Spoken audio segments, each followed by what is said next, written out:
नमस्कार, good morning, सुप्रभात. Doctor तुमच्या भेटीला च्या आजच्या कार्यक्रमात मी डॉक्टर माधवी दिलीप पटवर्धन, अध्यक्ष इंडियन मेडिकल असोसिएशन सांगली, आपल्या सर्वांचे मनःपूर्वक स्वागत करते. पेशंट जेव्हा आम्हा डॉक्टरांकडे येतात, तेव्हा अर्थात तेव्हा काहीतरी त्यांना त्रास असतो तेव्हाच येतात.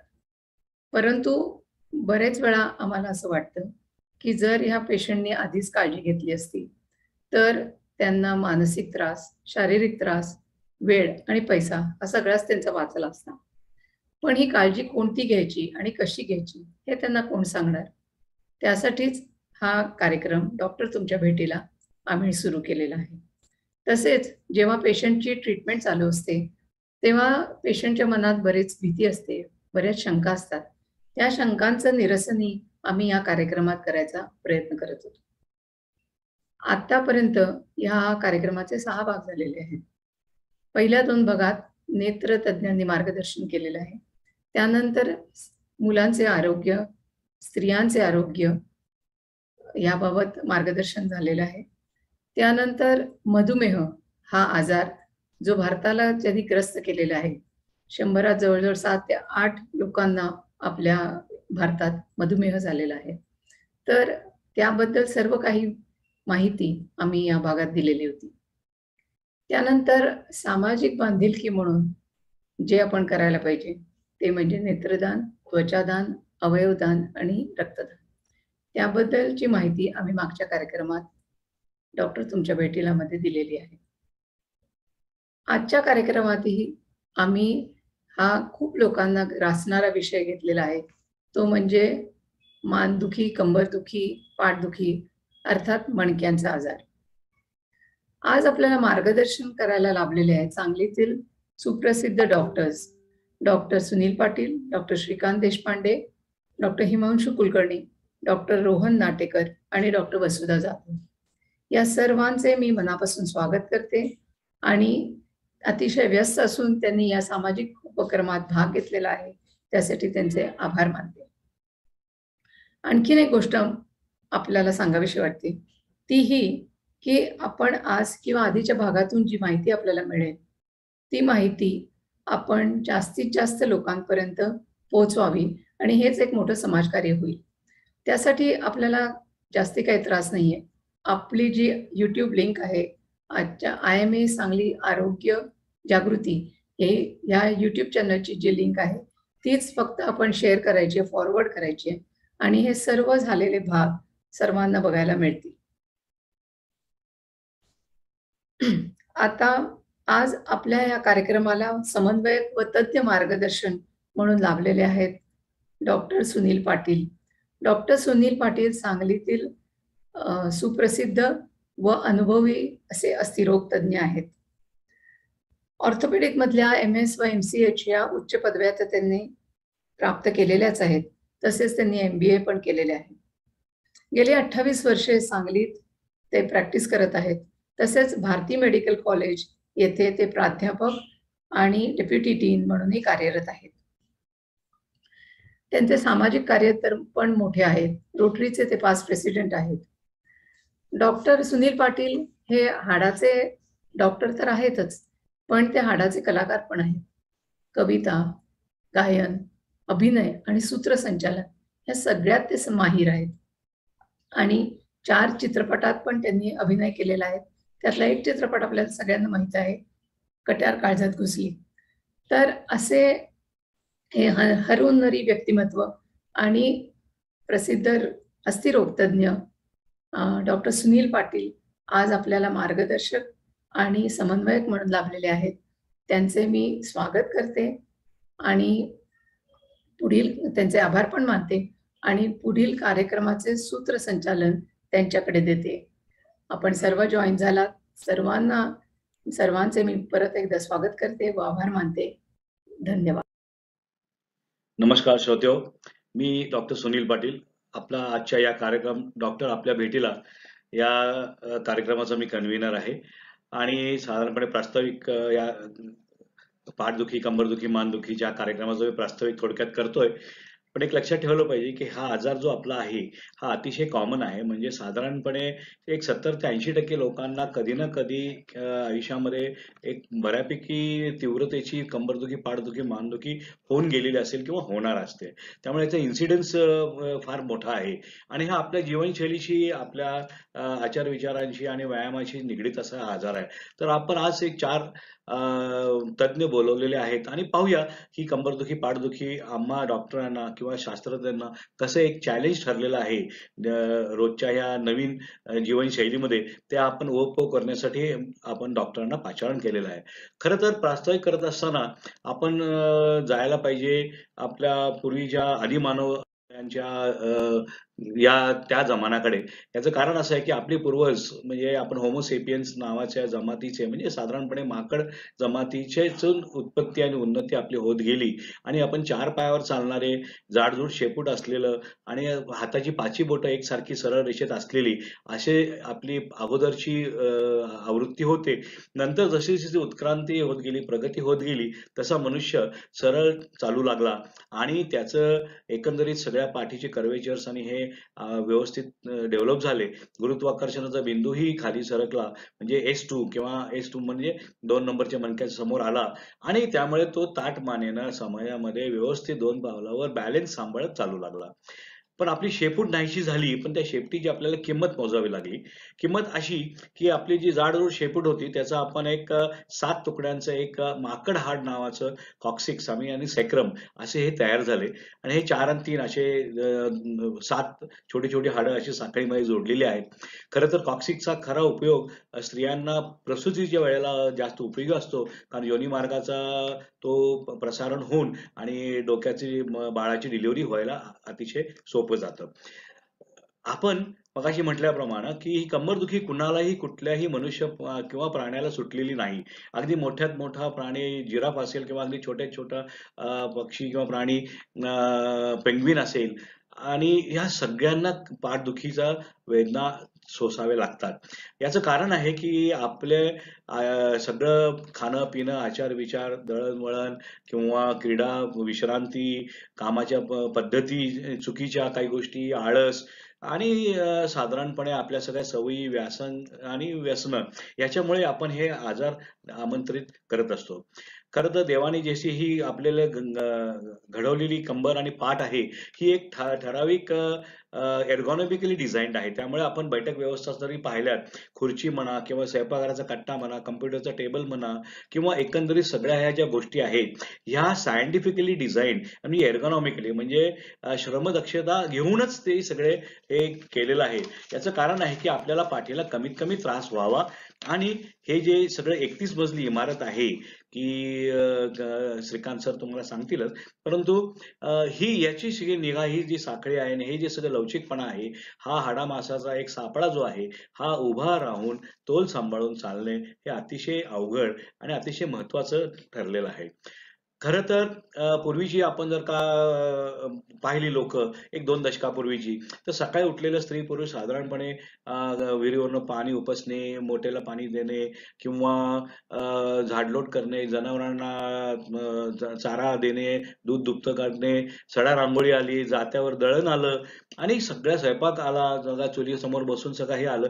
तर ह्याचा त्यांच्या पाठीला, पोटाला, पिंडरीला, मांडीला अशा अनंत प्रकारचे सगळे स्ट्रेचिंग आणि व्यायाम होत असत. त्यामुळे ती बहुतांशी लोकं फिट असत. आता काय झालंय, की आपल्या ह्या सगळ्या मशिनरी आणि अत्याधुनिक जीवनशैलीमुळे आपण याचा सगळा ऱ्हास झालेला आहे आणि आपण आता व्यायामसाठी आपण मैदान, कुठे काही योगासनाचे क्लास, कुठे जिम्नॅझियम, कुठे कुठे एरोबिक्सचे क्लास, कुठे स्विमिंग, सायकलिंग हे असे आपण आता मार्ग शोधू लागलेलो आहोत. निसर्गातच याची सगळी उत्तरं आहेत. म्हणून मी नेहमी सांगत असतो, की हसत खेळत राहा, निसर्गात राहा आणि सगळी फळं, भाजी त्या-त्या सीझनमध्ये सगळे खात आणि आनंदात आयुष्य काढा. वामनराव पैंनी सांगितल्याप्रमाणे तूच तुझ्या जीवनाचा शिल्पकार.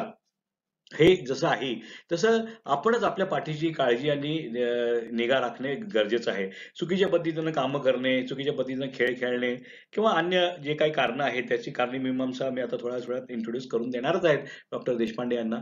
पण ह्या सगळ्या गोष्टी ज्या आहेत, ह्या काही काळानंतर हा आजार जो आहे, हा शारीरिक आजार न राहता मानसिक आजार होऊ लागतो आणि मनुष्य मग काळजी करायला लागतो, नैराश्याच्या खाईत जातो आणि मग आम्हा डॉक्टरांना, काउन्सिलिंग करणाऱ्या मानसोपचार तज्ञांना, फिजिओथेरपिस्ट यांना एक चॅलेंज ठरतं, की याला याच्यातून बाहेर कसं काढायचं.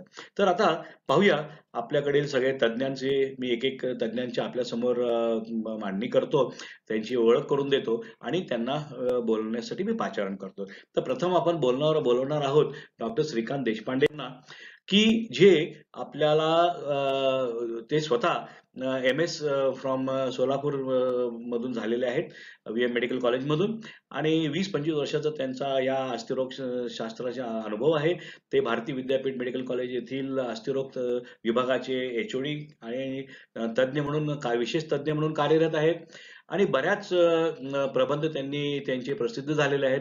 तर त्यांचा विषय असा आहे, की त्यांची शरीराची रचना आणखीन मीमांसा, की पाठदुखीची कारणं काय आहेत? तर ऐकूया डॉक्टर श्रीकांत देशपांडे यांना. नमस्कार, मी डॉक्टर श्रीकांत देशपांडे आपल्यासमोर घेऊन येत आहे मणक्याच्या समस्यांची विविध कारणे. आजचा हा आपला टॉपिक विशेषतः मणक्यांच्या विविध आजारांसंबंधीचा आहे. IMA सांगलीने हा आयोजित केलेला आहे. डॉक्टर सुनील पाटलांनी आपल्या या समस्येची व्याप्ती आपल्याला ऑलरेडी सांगितलेली आहे आणि ते मणक्याच्या समस्यांची विविध कारणे काय काय असतात. आता हा डे टू डे असणारा म्हणजे ऑर्थोपेडिकची जवळजवळ 80 ते 85% ओपीडी ही ह्याच पद्धतीने भरलेली असते. म्हणजे जवळजवळ अल्टरनेट पेशंट तरी ऑलमोस्ट मणक्याच्या विकारानेच आलेला असतो. तर विविध कारणं काय आहेत हे आपण आज जाणून घेऊया. त्यासाठी आपण पहिल्यांदा मणक्याचा विकास कसा होतो हे पहिल्यांदा बघूया. मणक्याचा विकास होताना सुरुवातीला गर्भावस्थेमध्ये मणक्याला एकच पद्धतीचा कर्वेचर असतं, ते म्हणजे कॉन्व्हेक्स कर्वेचर असतं आणि ते कॉन्व्हेक्स कुठं असतं तर पाठीच्या मणक्यात असतं. जेव्हा बाळ मान धरू लागते तेव्हा मानेचं कर्वेचर डेव्हलप होतं, ते अंतर्वक्र असतं. पुन्हा जेव्हा बाळ उभे राहू लागते तेव्हा पाठीचं कर्वेचर डेव्हलप होतं आणि त्याला आपण लंबार लॉर्डॉसिस म्हणतो. म्हणजे पहिला जो आहे तो मानेचा, त्याला सर्वायकल लॉर्डॉसिस म्हणतो. कमरेचा जो आहे त्याला आपण लंबार लॉर्डॉसिस असं म्हणतो. हे दोन्ही जे कर्वेचर आहेत ती अंतर्वक्र स्वरूपाची आहेत आणि पाठीचं जे कर्वेचर आहे ते बहिर्वक्र स्वरूपाचं आहे. आता हे दोन्ही मिळून पाठीच्या कर्वला कॉम्पेन्सेट करतात. आता पाठदुखी आणि मानदुखी का होते तर आता हे बघितल्यावर तुमच्या लक्षात येईल. आता समजा तुमच्या बाजूने अगदीच एखादी मिस युनिव्हर्स चालली आहे तर पटकन तुम्ही मान वळवता आणि मान वळवण्याची जी सडन क्रिया आहे किंवा जी अचानक होणारी मान वळवण्याची क्रिया आहे की मान वाकून काहीतरी अचानक जास्त काम केलं तर मान दुखी होऊ शकते. आता स्त्री दाक्षिण्य तर आपलं नेहमीच उफाळून येत असतं. पडलेल्या स्त्रीला तिचे सामान उचलण्यासाठी अचानक वाकणे हे कंबरदुखीला आमंत्रण देणारं कारण ठरू शकतं. आता पाठदुखीची नेहमीची कारणं काय आहेत हे आपण सहज बघूया. हे इथे डिटेल दिलेलं नाही, प्रत्येक पार्ट आपण डिस्कस करणार आहोतच पुढे. आता पहिलं म्हणजे किडनी स्टोन. किडनी स्टोन म्हणजे मुतखडा. दुसरं म्हणजे हेवी लिफ्टिंग. हेवी लिफ्टिंग म्हणजे काहीतरी अचानक ओझं उचलणे, पोतं उचलणे, एखादी बॅग अचानक उचलणे, चुकीच्या पद्धतीने उचलणे, ही कॉमन पाठदुखीची कारणे आहेत. तसं पडणे. दुसरं म्हणजे बसण्याची जी पोझिशन आहे ती चुकीची आहे. नंतर फ्रिक्वेंट बेंडिंग फॉरवर्ड म्हणजे पुढे वाकून सतत काहीतरी मोबाईलवर किंवा लॅपटॉपवर खाली मांडीवर घेऊन काम करत बसणे. आणि नंतरचं जे आहे ती वयानुसार होणारी मणक्याची झीज, ही एक कॉमन कारण आहेत. अजून काही जी कारण आहेत ती म्हणजे मसल स्पाझम. आता मसल स्पाझम याचा अर्थ काय तर सामान्य शब्दामध्ये पाठ आखडणे ज्याला आपण म्हणतो ते म्हणजे मसल स्पाझम. म्हणजे काहीतरी तुम्ही एका बाजूचं काहीतरी वाकून घ्यायला जाता अचानकपणे आणि सरळ होताना तुमचे पाठीचे मसल्स आखडतात. चुकीच्या पोझिशन मध्ये काम करणे म्हणजे wrong posture. Muscle overload. Overload कोणाला होतो? जे कष्टकरी कामकरी लोक असतात, जे पाठीवर वजन नेतात, हमाल पद्धतीचं काम आहे, ज्यांचं रस्ते खोदण्याचं, खड्डे खोदण्याचं काम आहे, त्यांचे मसल ओव्हरलोड होतात. आता सामान्यतः विशेषतः दिसून येणारा प्रकार म्हणजे मेंटल स्ट्रेस. ह्याचं मात्र प्रमाण अलीकडे जरा जास्तच प्रमाणात वाढलं असं मला वाटतं नेहमी. मेंटल स्ट्रेस याच्यामुळे पाठदुखी होणं यात काहीच नवीन नाही. हे एक बऱ्यापैकी कॉमन असलेलं कारण आहे. पण माझे पीजी टीचर, माझे जे पोस्ट ग्रॅज्युएट टीचर होते, ते नेहमी सांगायचे की कुठल्याही गोष्टीला तुम्ही मेंटल स्ट्रेस असं लेबल करण्याच्या आधी त्याची महत्वाची काही शारीरिक कारणं आहेत का हे पहिल्यांदा रूल आउट करा. म्हणजे शारीरिक कारणं पहिल्यांदा शोधून काढा. ती नसतील तरच मेंटल स्ट्रेस असं त्याला तुम्ही लेबल करा. नाहीतर कशी एक फॅशन आहे की नाही तुम्हाला स्ट्रेस आहे त्याच्यामुळे दुखते, म्हणजे काही सापडत नसेल तर स्ट्रेस आहे असं म्हणून टाकायचं आणि दरवेळेला काही फिजिकल कारण बारीकपणे बघायचंच असं काही नाहीये. नंतर जो असतो तो आर्थरायटिस. आर्थरायटिस याचा अर्थ काय, तर मणक्याच्या छोट्या छोट्या सांध्यांची होणारी झीज, आणि तो बऱ्याचदा ऑस्टिओ आर्थरायटिस म्हणजे सतत वापरामुळे होणारी झीज, आणि दुसरा म्हणजे इन्फ्लमेटरी आर्थरायटिस. इन्फ्लमेटरी आर्थरायटिस म्हणजे संधिवातासारखी होणारी झीज. नंतर दोन मणक्याची मधली गादी झिजणे आणि मार लागणे, ही काही कारणं आहेत की ज्याच्यामुळे पाठदुखी होऊ शकते. आता स्थितीय कारणं जी आहेत ती म्हणजे चुकीच्या पोझिशन मध्ये काम केलेले. ह्याच्याबद्दल डॉक्टर रोहन नाटेकर जे आहेत आपले फिजिओथेरपिस्ट, त्यांचं एक सेशन सेपरेट आपण ठेवलेलं आहे, कसे बसावे, कसे उठावे, कसे वागावे. पण एक गोषवारा मी साधारण एका या स्लाइड मध्ये दिलेला आहे की फार पुढे वाकून बसू नका, पाठीला व्यवस्थित सपोर्ट घेऊन बसा. क्रिकेटपटू बॉल उचलताना कधी बघितलेत का हो, ते कायम गुडघ्यात बसून वाकून मग बॉल उचलतात, असं डायरेक्ट कमरेतून वाकत नाहीत. किंवा चुकीच्या पद्धतीने झोपणे, अगदी मऊ गाद्या ज्या 5 स्टार सारख्या गाद्या असतात त्याच्यावर झोपणे, ह्याच्यामध्ये सुद्धा काही लोकांना पाठदुखी होऊ शकते. आता ही पाठदुखी जी आहे ती बऱ्याचदा तेवढ्या मणक्यापुरती मर्यादित न राहता मणक्यातून, विशेषतः मानेच्या मणक्यातून आणि कमरेच्या मणक्यातून, मानेच्या मणक्यातून हाताला नसांचा सप्लाय जातो. म्हणजे थोडक्यात सांगायचं तर हाताचा पॉवर सप्लाय मानेकडून जातो, तर पायाचा पॉवर सप्लाय जो आहे तो कमरेच्या मणक्यांकडून जातो. आता ह्या ज्या नर्व्स बाहेर पडतात त्याच्यावर दाब पडल्यामुळे काय होतं हे पण आपण पुढे बघणार आहोत. आता त्यातलं कॉमनली आढळणारं आणि सगळ्यांना माहित असलेलं कारण म्हणजे स्लिप डिस्क. स्लिप डिस्क म्हणजे काय हो, तर स्लिप डिस्क म्हणजे तुम्ही जर विचार केलात तर इथं मणक्यांच्या मध्ये एक अशी विशिष्ट प्रकारची गादी असते. आता ही जी गादी आहे ही इथं दाखवलेली आहे बघा. आता मणक्यामधून हा मधला आहे, हा मज्जारज्जू आहे. आता मज्जारज्जू पासून ही जी निघाली पिवळ्या रंगाची जी तुम्हाला दिसते, पिवळ्या रंगाची जी दिसते ती नर्व आहे. नर्व म्हणजे नस, हाताला किंवा पायाला सप्लाय करणारी नस. आता इथं काय झाले बघूया, खालच्या कारणामध्ये स्लिप डिस्क झालेली आहे. म्हणजे ती गादी जी आहे ती गादी सरकलेली आहे मागच्या बाजूला, इथं इथं तुम्हाला दिसू शकते. आणि एका बाजूला जाणारं जे नर रूट आहे ते पिवळं दिसतंय, एका बाजूला जाणारं जे नर रूट आहे ते मात्र तुम्हाला लालसर दिसतंय. तिथं माझा एरो आहे ते. आता ते लालसर आहे म्हणजे त्याच्यावर नसांवर दाब पडला आणि पायात आणि कमरेतून पायाकडं किंवा मानेतून हाताकडं अशा पद्धतीच्या वेदना सुरू होतात. साधारण कॉमन काय लक्षणं असतात, तर पेशंट काय सांगतात की मी असं एक पोतं उचलायला गेलो आणि पोतं उचलल्यानंतर किंवा पोतं सरकवायला गेलो, बॅग एक जड सरकवायला गेलो, किंवा अगदी सांगायचं तर बायकोने गडबडीच्या वेळेला सिलेंडर लावायला सांगितला, गॅसचं सिलेंडर, आणि गॅसचा सिलेंडर लावता लावता माझ्या पाठीमध्ये जोरात चमक आली आणि तिथून जी वेदना सुरू झाली ती माझ्या पायाकडे यायला लागली. आणि ती एकतर पायाकडे येते, कमरेचं असेल तर, किंवा मानेचं असेल तर हाताकडे जाते. काही लोकांना संडास लघवीला सुद्धा कधी कधी जास्त त्रास होतो. जास्त जर या नसांवर दाब असेल तर संडास लघवीच्या नसा सुद्धा दाबले जाऊ शकतात. इथं आपल्याला दिसतंय की चेंजेस इन बॉवेल हॅबिट सुद्धा काही काही वेळेला होऊ शकतात. आता स्लिप डिस्क जी होते त्याच्या बरोबरीला मणक्याची झीज होणे हा एक जादाचं कारण आहे. स्लिप डिस्क बद्दल आपण थोडंसं पुढे बघणार आहोतच. आता इथं कसं होतं, मणक्याचे जे मागचे जॉईंट आहेत, माझा जिथं एरो आहे ते छोटे छोटे सायकलच्या चेन सारखे खूप जॉईंट असतात. आता कसं आहे की कमरेचे मणके म्हणा किंवा मानेचे मणके म्हणा, याला दुसरा कसलाही आधार नाहीये. छातीच्या मणक्यांना आपल्या बरगडीचा आधार असतो, वेरॅज मानेचे मणके जे आहेत 7 मणके आणि कमरेचे 5 मणके, ह्यांना दुसरा कसलाही आधार नाही, त्यांना फक्त स्नायूचा आधार असतो. अख्ख्या आपल्या शरीराचं जे वजन आहे हे कमरेच्या मणक्यांवर तोललं जातं, छाती आणि वरचा भाग. म्हणजे थोडक्यात सांगायचं झालं तर 2 पायाचा प्राणी जेव्हा झाला, 4 पायाचा प्राणी जेव्हा 2 पायाच्या प्राण्यामध्ये रूपांतरित झाला तेव्हा काय झाले, तर मणका हा परपेंडिक्युलर टू द ग्राउंड आला आणि मणक्याची पोझिशन जमिनीला लंबरेषेत आल्यामुळं त्या मणक्यांवरील भार वाढला आणि त्याच्यामुळे झीज होण्यास सुरुवात होते. आता तुम्ही विचार करा की हे कॅन्टिलिव्हर स्ट्रक्चर आहे. साधारण जे इंजिनिअरिंग क्षेत्रातले आपले काही श्रोते असतील किंवा प्रेक्षक असतील त्यांना लक्षात येईल कॅन्टिलिव्हर स्ट्रक्चर म्हणजे काय, तर एका सिंगल खांबावर अख्खं शरीर तोललं गेलं. तर इमॅजिन करा 5च मणके आहेत कमरेचे आणि त्या 5 मणक्यांवर वरचं शरीर तोललं गेलेलं आहे. अख्खं जे शरीराचा छातीचा भाग, डोक्याचा भाग, मानेचा भाग हा सगळा कमरेच्या मणक्यांवर तोलला गेलेला आहे, त्याला कसलाही सपोर्ट नाहीये. तसंच मानेचं पण आहे. आपल्या डोक्याचं वजन आपला मेंदूला काही वजन असू दे किंवा नसू दे, पण मेंदू आणि डोक्याचं वजन असं मिळून जे 12-13 किलो वजन आहे, हे मानेच्या 7 मणक्यांवर पेललं गेलेलं आहे. आता हे 7 मणके खूप दिशांना फिरत असतात, इकडे वळतात तिकडे वळतात. आणि ही जी याला आपण काय म्हणतो आमच्या सायन्समध्ये, की mobility is at the cost of stability, म्हणजे ही जी जादाची हालचाल आहे ती स्थिरपणाच्या बदल्यात आहे. त्यामुळे या मणक्यांमध्ये सतत जे पार्ट झिजणारे असतात.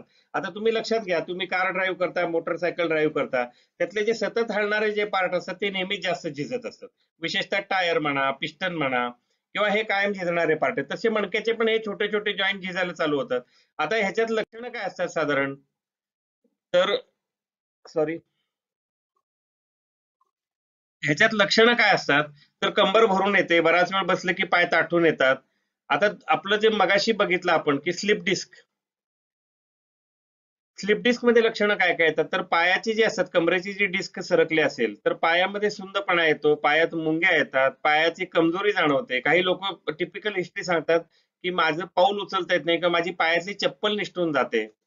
आता ही जी लक्षणं आहेत ह्याचा आपल्याला गांभीर्याने विचार करायला पाहिजे. पायात येणारा सुंदपणा, पायात येणाऱ्या मुंग्या, कमरेखाली येणारा अशक्तपणा पायातला, तर ह्याच्यामुळे काय काय होऊ शकतं? तर ह्याला आम्ही काय म्हणतो की मोटार सिमटम्स आणि सेन्सरी सिमटम्स. सेन्सरी सिमटम याचा अर्थ वेदना, नसांमध्ये दुखणं, मुंग्या येणं, सुंदपणा येणं, ही सेन्सरी सिमटम झाली. वेरॅज अशक्तपणा येणं ही मोटार सिमटम झाली. मोटार सिमटम येणं चांगलं नाहीये. डॉक्टर हिमांशू कुलकर्णी तुम्हाला त्याच्याबद्दल डिटेल सांगतीलच. आता कमरेतनं येणाऱ्या ज्या वेदना आहेत, आता ज्या प्रोलॅप्स व्हर्टिब्रल डिस्कच्या वेदना आहेत, या प्रोलॅप्स व्हर्टिब्रल डिस्कच्या ज्या वेदना आहेत त्या वेदना तुम्हाला एका ठराविक रेषेत जाताना दिसतात. विशेषतः कसं की जे पायाची नस दबली गेली आहे त्या नसांमधून पायाकडे वेदना जातात. आता समजा इथं तुम्हाला चित्रात दिसू शकते की S1 म्हणजे कमरेच्या पहिल्या मणक्यातील कॉसिक्स म्हणजे माकडाची पहिली नस दबली गेली असेल तर ह्या पद्धतीने वेदना येते, लाल रेष जी दिसते ते. आता या स्त्रीमध्ये तुम्हाला दिसू शकतात की कुठल्या लेवलला नस दबली गेली, की कसं म्हणजे एखाद्या वायरला जसा ठराविक ट्रान्सफॉर्मर असतो तशी ठराविक लेवल ही त्याच्यासाठी नियोजित असते, शरीराने नियोजित केलेली असते. त्यानुसार त्या भागात वेदना येत असतात. पायाची बोटं सुंद होणे, तळव्याला सुंदपणा येणे, ही काही लक्षणं दिसतात. आता असं स्लिप डिस्क सारखंच पुढचं जे पुढचा जो काही त्रास आहे त्याला आपण लंबार कॅनल स्टेनोसिस असे म्हणतो. तर लंबार कॅनल स्टेनोसिस म्हणजे काय? तर मज्जातंतूंचा मार्ग अरुंद होणे. आता मज्जातंतूंचा मार्ग अरुंद झाल्यावर लक्षणं काय आढळतात आपल्याला? मज्जातंतूंचा मार्ग अरुंद होतो म्हणजे काय होतं? तर मज्जातंतू भोवतीची जी काही स्पायनल कॅनल म्हणतो आपण, एका कॅनल मधून, आता मणक्याचं काम काय आहे? तर मज्जारज्जूला संरक्षण देणे. आता हे संरक्षण देणारा जो मार्ग आहे तो बोगदा एखादा अरुंद झाला की कसं जसं ट्रॅफिक जाम होतो तसं त्या नसांचा ट्रॅफिक जाम होतो. आणि लक्षणं काय जाणवतात? तर पेशंटना आम्ही याला न्यूरोलॉजिकल क्लाउडिकेशन असे म्हणतो. न्यूरोलॉजिकल क्लाउडिकेशन म्हणजे काय?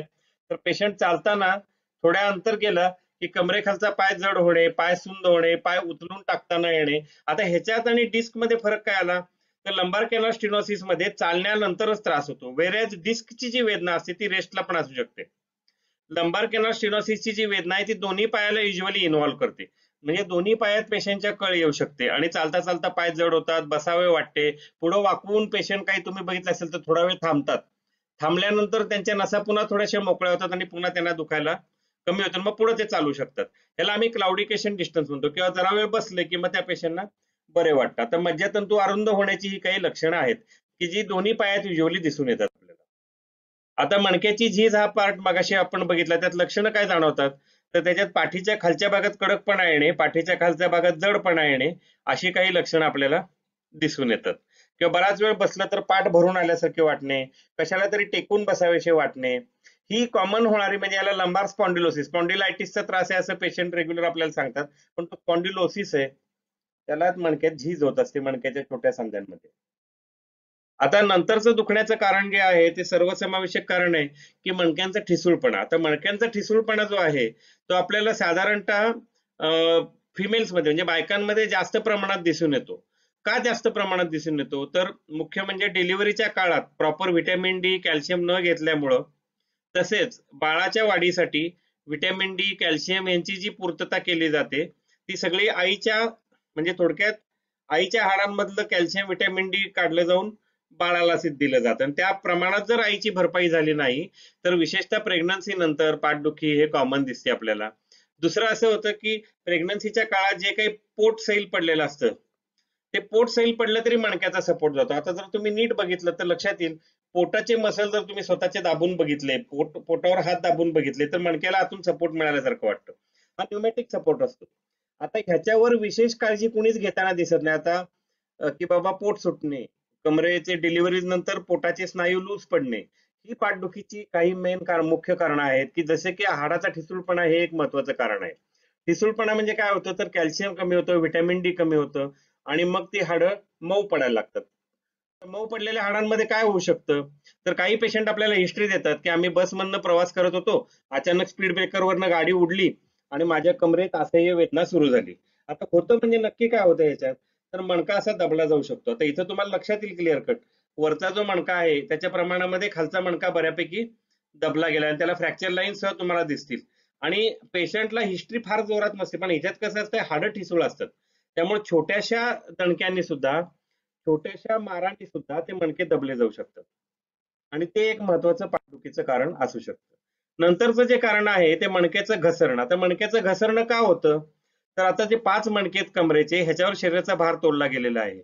काही लोकांमध्ये 5वा मणका जो आहे तो कधी कधी माकड हाडाला चिकटल्यासारखा होतो, ह्याच्यात ज्याला आम्ही सॅक्रलायझेशन म्हणतो. म्हणजे थोडक्यात काय होतं, तर 5 जणांनी जे काम करायला पाहिजे ती 4च जण काम करतात, त्यामुळे चौथ्यावरचा लोड असह्य होतो आणि चौथा पुढे सरकतो. तर मणक्याचे घसरणे, त्याला स्पॉन्डिलोलिस्थेसिस किंवा मणका सरकणे, माझा मणका सरकलाय, गॅप पडलीये, ही पेशंटची नेहमीची लक्षणं असतात. तर ह्या लोकांचे त्रास काय होतात, तर कमरेच्या मागच्या बाजूला तर दुखतेच, पण पेशंट उभा राहिल्यानंतर पाय भरून आला, थोडस उभं राहिलं की पायात जडपणा यायला सुरुवात झाली, कारण हा मणका पुढे सरकतो. पेशंट जेव्हा आडवा असतो तेव्हा मणक्याला काहीच त्रास होत नाही, पण जेव्हा पेशंट उभा राहतो तेव्हा शरीराचा अख्खा भार त्या 5व्या मणक्यावर पडतो, चौथ्या मणक्यावर पडतो, चौथा मणका पुढे सरकतो आणि पर्यायानं काय होतं, तर पायाकडे जाणारी जी नस आहे ही नस दबली जाते आणि मांडीच्या मागचे जे स्नायू असतात त्याला हॅमस्ट्रिंग म्हणतो, त्या हॅमस्ट्रिंग मध्ये टाईटपणा, मांडीच्या मागच्या बाजूला टाईटपणा जाणवतो आणि पेशंट थोडेसे वाकून उभा राहतात. आता इन्फेक्शन हे एक महत्वाचं कारण आहे पाठदुखीसाठी, की इन्फेक्शन होणे म्हणजे ट्युबरक्युलोसिस, जंतू संसर्ग होणे, यात लक्षणं काय दिसतात, तर पायात अचानक शक्ती कमी होती, संध्याकाळचा ताप येतो, वजन कमी होतं. नंतर जो येतो तो मणक्याचा वातरोग. मणक्याचा वातरोग म्हणजे काय, तर सॅक्रोआयलायटिस, म्हणजे कमरेचे जे छोटे छोटे बाजूचे स्नायू आहेत, फऱ्याचा सांधा ज्याला म्हणतो आपण, फऱ्याचा सांधा म्हणा किंवा मणक्यातले छोटे सांधे म्हणा, ह्यांच्यातला संधिवात थोडक्यात, तर ह्याला आम्ही काय म्हणतो, अँकिलोजिंग स्पॉन्डिलायटिस. अँकिलोजिंग याचा अर्थ काय, तर अख्खा जो मणका आहे त्याच्यात मोकळ्या मुवमेंट न होता मणके एकमेकाला चिकटल्यासारखे होतात आणि अख्खा मणका एका बांबूच्या काठीसारखा होतो, त्याला आम्ही बांबू स्पाईन असं सुद्धा म्हणतो. हा एक वाताचा प्रकार आहे, संधिवाताचा प्रकार आहे, की ज्याच्यामध्ये मणक्यांना होणारा वातरोग आपण त्याला असं म्हणू शकतो. नंतर जी कॉमन समस्या दिसते ती मानेच्या मणक्याची समस्या दिसते, त्याला नेक पेन किंवा टेक्स्ट नेक असं म्हणतो. आता मोबाईल हे एक सर्वात महत्वाचं कारण आहे. अबनॉर्मल पोझिशन मध्ये काम करत राहणे, मोबाईल कॉम्प्युटरवर काम करत राहणे, हे एक मानदुखीचं महत्वाचं कारण आहे. मानेची डिस्क सरकल्यावर काय काय होऊ शकतं, तर हातामध्ये कळ येऊ शकते, हाताची काही बोटं सुंद होऊ शकतात. आता ज्या ज्या लेवलची नस दबली गेली, आता इथं लक्षात घ्या तुम्ही, 5व्या मणक्यातली नस दबली गेली की एवढ्या भागापुरतीच वेदना राहते, नंतर 6व्या मणक्यातली दबली गेली की ठराविक भागामध्ये राहते, पुन्हा 7व्याला वेगळं, 8व्याला वेगळं, असं ज्या पद्धतीची ज्या लेवलची नस दबली जाईल तशी लक्षणं पेशंटना जाणवू लागतात. मग त्याच्यामध्ये हाताचा अशक्तपणा, बोटातला विकनेस, मुंग्या, सुंदपणा, या सगळ्या गोष्टी दिसून येतात. आता non orthopaedic causes of backache काय काय आहेत, पाठदुखी काय काय आहेत, हाडाशी संबंधित नसलेली पाठदुखीची कारणं.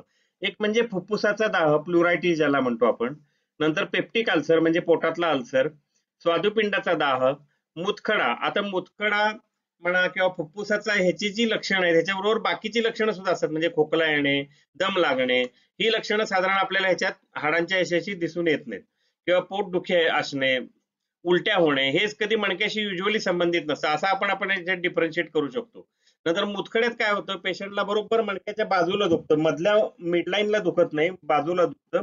आणि ह्या ज्या वेदना आहेत विशेषतः ज्या नॉन ऑर्थोपेडिक कॉजेस आहेत, ही आडवं झोपल्यावर जास्त होतात, वेरेज मणक्याची जी दुखणी आहेत, हाडांमुळे होणारी जी दुखणी आहेत, ही उभा राहिल्यावर किंवा बसल्यावर जास्त होतात. आता ही काही लक्षणे ही आपण रूल आउट करणं गरजेचं असतं. आणि बऱ्याचदा कसं होतं की मणक्यावर आपण कॉन्सन्ट्रेट करतो, म्हणजे अर्जुनाच्या डोळ्यासारखं राहून चालत नाही, पोपटाच्या डोळ्यासारखं. अख्खा पोपट बघायला लागतो, तसा अख्खा माणूस बघायला पाहिजे की ते बाबा बाकीची आणि काही दुखण्याची कारणं आहेत का, जेणेकरून कधी कधी गंभीर कारणं सुद्धा आपल्या हातून सुटू शकतात. आता खुब्याच्या सांध्याची झीज होणं म्हणजे हिप जॉईंट म्हणतो, त्याची सुद्धा कधी कधी पाठदुखीसारखी लक्षणं दिसू शकतात.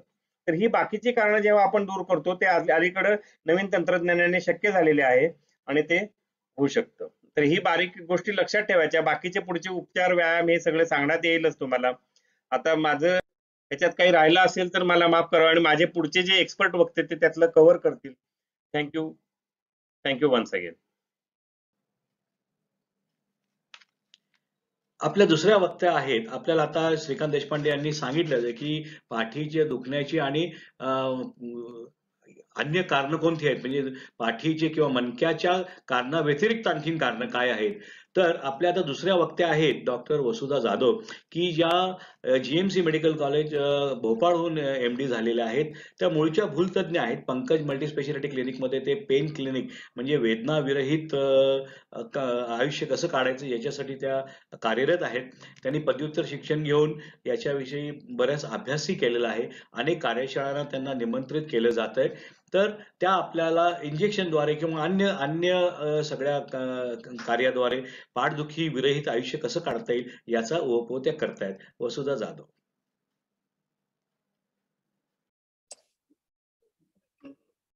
नमस्कार, मी डॉक्टर वसुधा जाधव. मी पेन कन्सल्टंट आहे. डॉक्टर सुनील पाटील यांच्या ओघवत्या इंट्रोडक्शन नंतर डॉक्टर श्रीकांत देशपांडे यांच्या अभ्यासपूर्ण आणि चिकित्सक कारण मीमांसेनंतर ऑपरेशन शिवायचे जे मणक्यांच्या विकारांवर उपचार आहेत ते आपण बघूयात.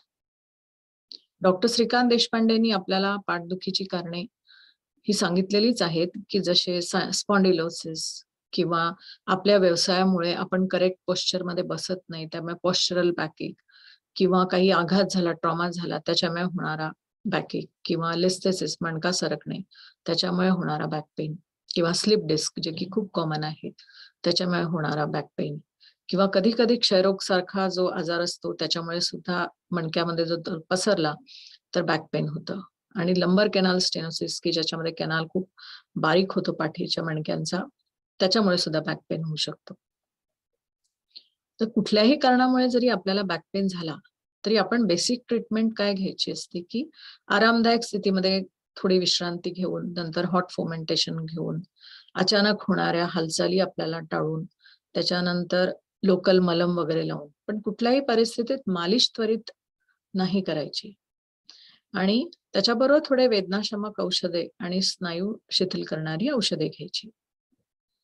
आता औषधांबद्दल म्हणायचं झालं तर वेदनाशामक जी औषधे असतात ती मेंदूवरच्या नसांवर पण काम करतात. आणि त्याच्यामध्ये NSAID आणि ओपिओइड्स ढोबळपणे ह्या प्रकारची औषधे असतात. कधी कधी अल्प मुदतीसाठी स्टेरॉइड्स पण दिली जातात, विशेषतः जर वेदना जास्त असतील तर, किंवा मज्जातंतूची सूज कमी करायची असेल, किंवा स्नायू अशक्त झाले असतील तर. आणि त्याच्या जोडीला स्नायू शिथिल करण्यासाठी मसल रिलॅक्सन्स म्हणून जी औषधे असतात ती पण दिली जातात. ती औषधं स्नायूंची आखडणे कमी करतात. त्याबरोबर नसांवर काम करणारी औषधे जसे प्रीगॅबॅलिन आणि गाबापेंटिन पण दिली जातात, जी शॉर्ट सर्किट कमी करतात. पाठदुखी किंवा कंबरदुखी, मानदुखी हे मणक्यांचे जे विकार आहेत त्याच्या कारणांमध्ये एक महत्वाचं कारण आहे ऑस्टिओपोरोसिस. ऑस्टिओपोरोसिस म्हणजे त्याच्यामध्ये आपल्या हाडांची वीण सैल होते, त्यामुळे हाडे ठिसूळ होतात, त्यामुळे फ्रॅक्चर होण्याची शक्यता जास्त असते. ऑस्टिओपोरोसिस स्त्रियांमध्ये जास्त आढळतो कारण मेनोपॉजच्या दरम्यान स्त्रियांमध्ये इस्ट्रोजनची थोडी कमतरता असते. आणि इस्ट्रोजन हे हार्मोन स्त्रियांमध्ये व्हिटॅमिन डी चं रेग्युलेशन करतं. व्हिटॅमिन डी आणि कॅल्शियम दोन्ही मिळून आपल्या हाडांची वीण घट्ट करतात. तर त्याच्या कमतरतेमुळे, व्हिटॅमिन डीच्या कमतरतेमुळे ऑस्टिओपोरोसिस होतो. खनिजांची कमतरता असेल, आपल्या आहारामध्ये कमी असतील तर, किंवा थायरॉइड संबंधी विकार असतील, किंवा निष्क्रिय बैठी जीवनशैली असेल, अतिमद्यपान असेल, तंबाखू सेवन जास्त असेल, त्यामुळे पण ऑस्टिओपोरोसिस होऊ शकतो. कधी कधी काही विशिष्ट प्रकारची औषधे नाईलाजाने घ्यावी लागतात, त्याच्यामुळे सुद्धा ऑस्टिओपोरोसिस होतो. ऑस्टिओपोरोसिस आपल्याला होऊ नये म्हणून जर आपण विचार केला तर त्याच्यासाठी नियमित व्यायाम आवश्यक आहे. व्यायामामुळे हाडांना एक स्टेबिलिटी मिळते, स्नायू स्ट्रॉंग होतात. आणि आहारामध्ये पण आपल्याला कॅल्शियम आणि प्रोटीन समृद्ध अन्न घेतलं पाहिजे. आपल्या जीवनशैलीमध्ये बदल केला पाहिजे. जीवनशैलीमध्ये बदल म्हणजे बैठी जीवनशैली असेल तर एक 7-8 तास बसून काम असेल तर मध्येच थोडंसं उठून थोडं फिरून आलं पाहिजे. त्याच्यानंतर काही ठराविक तिथल्या तिथे आपण व्यायाम करू शकत असू तर ते जास्त योग्य आहे. त्याच्यानंतर काही व्यसने जी असतील ती पूर्ण टाळली पाहिजे. आणि जर झालाच ऑस्टिओपोरोसिस तर तज्ञांचा सल्ला घेतला पाहिजे. तर ऑस्टिओपोरोसिसची ढोबळपणे लक्षणं सुद्धा डॉक्टर श्रीकांत देशपांडेंनी आपल्याला सांगितली आहे. तरी पण समजा जर आपल्याला बोन पेन असेल, काही कारण नसताना उगीच थकवा जाणवत असेल, एका ठिकाणी लक्ष कॉन्सन्ट्रेशन लागत नसेल, तर तो ऑस्टिओपोरोसिस असू शकतो. आता सांधे ऑस्टिओपोरोसिस मध्ये पण दुखतात, पण संधिवातामध्ये आणि ऑस्टिओपोरोसिस मध्ये सांधेदुखीचा फरक हा आहे की संधिवातामध्ये सूज असते सांध्यांना आणि आपण जरी आराम केला तरी आपला वेदना कमी होत नाहीत. पण ऑस्टिओपोरोसिस मध्ये आराम केला तर वेदना कमी होतात. तर कॅल्शियमची आपली रोजची जी रिक्वायरमेंट आहे ती आपण बघूयात. साधारणपणे पुरुषांमध्ये 4 ते 8 वर्ष 1000 मिलीग्राम्स पर डे, 9 ते 18 वर्ष 1300 मिलीग्राम्स पर डे, 19 ते 50 वर्ष 1000 मिलीग्राम्स पर डे, त्याच्यानंतर 51 ते 70 वर्ष 1000 मिलीग्राम्स पर डे आणि त्याच्यावर 1200 मिलीग्राम्स पर डे साधारण ही रिक्वायरमेंट असते. स्त्रियांमध्ये थोडी जास्त असते, विशेषतः गर्भारपणामध्ये 3 ते 4 महिन्यापासून ते बाळाचे दूध पिणे संपेपर्यंत आणि रजोनिवृत्तीच्या आसपास. तर 50च्या आत जर असेल तर शक्यतो आपण कॅल्शियम सप्लिमेंट्स घेऊ नये, कॅल्शियम युक्त आहारच घ्यावे. तर कॅल्शियम कुठल्या आहारामध्ये जास्त आहे तर दूध आणि दुग्धजन्य पदार्थ, अंडी, अंड्याचं पांढरं, त्याच्यानंतर हिरव्या पालेभाज्या, संत्री, अंजीर, पपई, सोयाबीनचं दूध किंवा फॉर्टिफाईड जे पिठं असतात ती, बीन्स, उसळी, अंकुरित कडधान्य ही आपल्या आहारामध्ये ह्यांचा समावेश असला पाहिजे. जर आपल्याला ऑस्टिओपोरोसिस झालाच तर त्याचं निदान कसं करणार तर एक स्पेशल काही टेस्ट असतात, बोन मिनरल डेन्सिटी टेस्ट आणि त्याच्यानंतर डेक्सा स्कॅन. कारण आपण रक्तामध्ये जे कॅल्शियम बघतो तर आपल्या शरीरामध्ये 99% जे कॅल्शियम असतं ते हाडामध्ये आणि दातामध्ये असतं. त्यातलं 0.9% हे सेल्समध्ये म्हणजे कोशिकांमध्ये असतं आणि 0.1% जे असतं ते आपल्या ब्लडमध्ये सर्क्युलेटिंग असतं आणि बॉडी शक्यतो ते कॉन्स्टंट मेंटेन करते. त्यामुळे तुम्ही जरी रक्त तपासलं तरी तुमचे कॅल्शियम लेवल नॉर्मल असू शकते. म्हणून स्पेसिफिक टेस्ट करणं गरजेचं आहे ऑस्टिओपोरोसिससाठी. आणि जर ते झालाच तर तज्ञांचा सल्ला घेऊन कॅल्शियम, विटामिन सप्लिमेंट्स आणि अस्थिशोषण कमी करणारी औषधे दिली जातात. प्रसंगी थोड्या अल्प मुदतीसाठी हार्मोन रिप्लेसमेंट थेरपी पण दिली जाते. आता साधारण कॅल्शियम म्हटलं तर गर्भारपणामध्ये 3ऱ्या महिन्यापासून बाळाचे दूध पिणे संपेपर्यंत 1 ते 1.5 ग्राम रोज कॅल्शियम घेतलंच पाहिजे आणि रजोनिवृत्तीच्या आसपास साधारण 3 महिने कॅल्शियम घ्यायचं, परत 3 महिने बंद करायचं, परत 3 महिने घ्यायचं, परत 3 महिने बंद करायचं, अशा क्रमाने घेतलं पाहिजे. त्याच्या जोडीला विटॅमिन डी 60,000 इंटरनॅशनल युनिट दर आठवड्याला 8 आठवड्यांसाठी आणि त्यानंतर दर महिन्याला 12 महिन्यासाठी. आणि ह्याच्या जोडीला अस्थिशोषण कमी करणारी औषधे जशी बिसफॉस्फोनेट्स किंवा कॅल्सिटोनिन किंवा पॅराथायरॉइड हार्मोन्स ही सगळी दिली जातात. आता जर आपल्याला आता आपण ऑस्टिओपोरोसिस नंतर बघूयात की कुठल्याही कारणाने जर आपल्याला पाठदुखी असेल आणि ती 3 महिन्यापेक्षा जास्त लॉंग होत असेल तर मग मात्र काही तपासण्या गरजेच्या आहेत, जसे की X-ray, dynamic X-ray, MRI scan, DEXA scan, त्याच्यानंतर रक्त तपासणी, विशिष्ट रक्त चाचण्या जसं सिरम मध्ये vitamin B12, vitamin D3, uric acid इत्यादी. आणि मग स्पेसिफिक काही कारणं असतील पाठदुखीची तर त्याच्यानुसार चाचण्या. तर ह्या चाचण्या केल्यानंतर जर आपण मूल्यांकन करून जर असं निदान झालं की मणक्यांचा ह्यांना विकार आहे ह्या पेशंटला, तर त्याला उपचार पद्धती म्हणजे ऑपरेशनची उपचार पद्धती आणि विना ऑपरेशन उपचार पद्धती. ऑपरेशन उपचार पद्धती बद्दल डॉक्टर हिमांशू कुलकर्णी जे स्पाइन सर्जन आहेत ते आपल्याला सांगतीलच. विना ऑपरेशन उपचार पद्धती आपण बघूयात. ह्याच्यामध्ये ढोबळपणे स्पायनल इंजेक्शन्स आणि इतर इंजेक्शन्स. स्पायनल इंजेक्शन्स मणक्यांच्या गादीमध्ये इंजेक्शन्स आणि मणक्यांच्या गादीच्या बाहेर इंजेक्शन्स. तर स्पायनल ब्लॉक्स मध्ये जर विशिष्ट प्रकारचं म्हणजे समजा गादीमधले इंजेक्शन म्हटलं तर डिस्क प्रोलॅप्स असेल, म्हणजे ज्याला आपण स्लिप डिस्क म्हणतो, तर एकाच लेवलला असेल, म्हणजे चौथ्या मणक्यालाच असेल तर ट्रान्सफोरामिनल ब्लॉक. त्याच्यानंतर एकापेक्षा जास्त मणक्याची डिस्क प्रोलॅप्स असेल तर एपिड्युरल स्टेरॉइड इंजेक्शन. त्याच्यानंतर मणक्यांचे जे मागचे सांधे असतात, फॅसेट जॉईंट म्हणतात त्यांना, त्याच्यामध्ये झिजेमुळे सांधेदुखी असेल तर फॅसेट जॉईंट ब्लॉक किंवा मध्य शाखा मज्जातंतू ब्लॉक.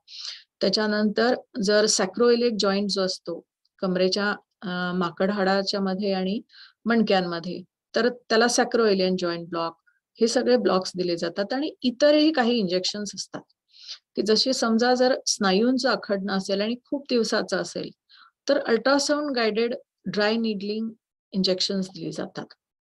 तसेच जर आपल्याला किरकोळ स्वरूपामध्ये मणका सरकलेला असेल, लिगामेंट इंजुरी असेल, मसलला काही ट्रॉमा असेल तर प्रोलोथेरपी दिली जाते. प्रोलोथेरपी मध्ये मॅपिंग करून पॉइंट्स काढून ठराविक ठिकाणी इरिटंट औषधं इंजेक्शन मधनं दिली जातात. ही एका प्रकारची रिजनरेटिव्ह थेरपी आहे. तशीच आणखीन एक रिजनरेटिव्ह थेरपी म्हणजे प्लेटलेट रिच प्लाझ्मा थेरपी. ह्याच्यामध्ये पेशंटचं ब्लड काढलं जातं, ते सेंट्रीफ्यूज केलं जातं आणि त्याच्यामध्ये जो प्लेटलेट रिच घटक आहे तो काढून तो त्या ठराविक ठिकाणी इंजेक्ट केला जातो. जसे की आता हे मणक्यांची गादी आहे, त्याला थोडीशी अल्प प्रमाणामध्ये झीज आहे, तर ती झीज भरून यावी म्हणून हे पीआरपी इंजेक्शन दिलं जातं. ऍक्च्युअली जी नैसर्गिकरित्या झीज झालेली असते ती भरून यायला जगात कुठलंही औषध उपलब्ध नाहीये. ही फक्त एक रिजनरेशन थेरपी आहे. अल्प प्रमाणात असेल झीज तरच ती भरून येते.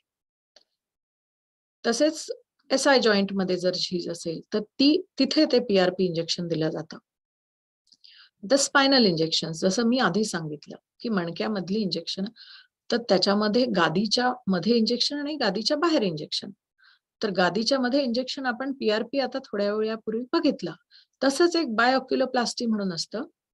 हे काही रिजनरेटिव्ह थेरपी नाहीये, पण त्याच्यामध्ये जर सिव्हिअर डिस्कमुळे पेन असेल आणि अल्प स्वरूपामध्ये जर डिजनरेशन असेल डिस्कमध्ये तर ते इंजेक्शन दिलं जातं. त्याच्यामध्ये फक्त नसा ज्या आहेत त्या थोड्याशा गरम केल्या जातात एक ठराविक मशीन वापरून. त्याच्यानंतर मणक्यांमधली इंजेक्शन्स म्हणजे गादीच्या बाहेरची इंजेक्शन्स, ते एपिड्युरल स्टेरॉइड इंजेक्शन. तर ती कुठे दिली जातात, कशा अप्रोचनी दिली जातात त्याप्रमाणे त्याची नावं असतात. की जसं आपण बघतो आता ह्या मणक्यांमध्ये एक डिस्क आहे जी बाहेर आलेली आहे. ती बाहेर आल्यानंतर त्याच्यामधलं मटेरियल बाहेर निघून त्या नसांवर दाब देत आहे. तर अशा वेदना त्या एक जर ठराविक ठिकाणी होत असेल आणि त्या खालपर्यंत पसरत असतील की ज्याला शॅटिक आपण म्हणतो, तर त्या स्पेसिफिक लेवलच्या मणक्याच्या नसांवर आपण इंजेक्शन देऊ शकतो नसांजवळ. आणि ते हे जसं की चित्रात दाखवलंय त्याप्रमाणे ते इंजेक्शन त्या स्पेसिफिक नसांमध्ये दिल्यानंतर पेन रिलीफ त्वरित होऊन जातं आणि त्या नसांवरची सूज कमी होते. तसंच जर मणक्यांच्या खालच्या बाजूला जर आपल्याला वेदना होत असतील तर कॉर्डल एपिड्युरल म्हणून ते इंजेक्शन दिलं जातं.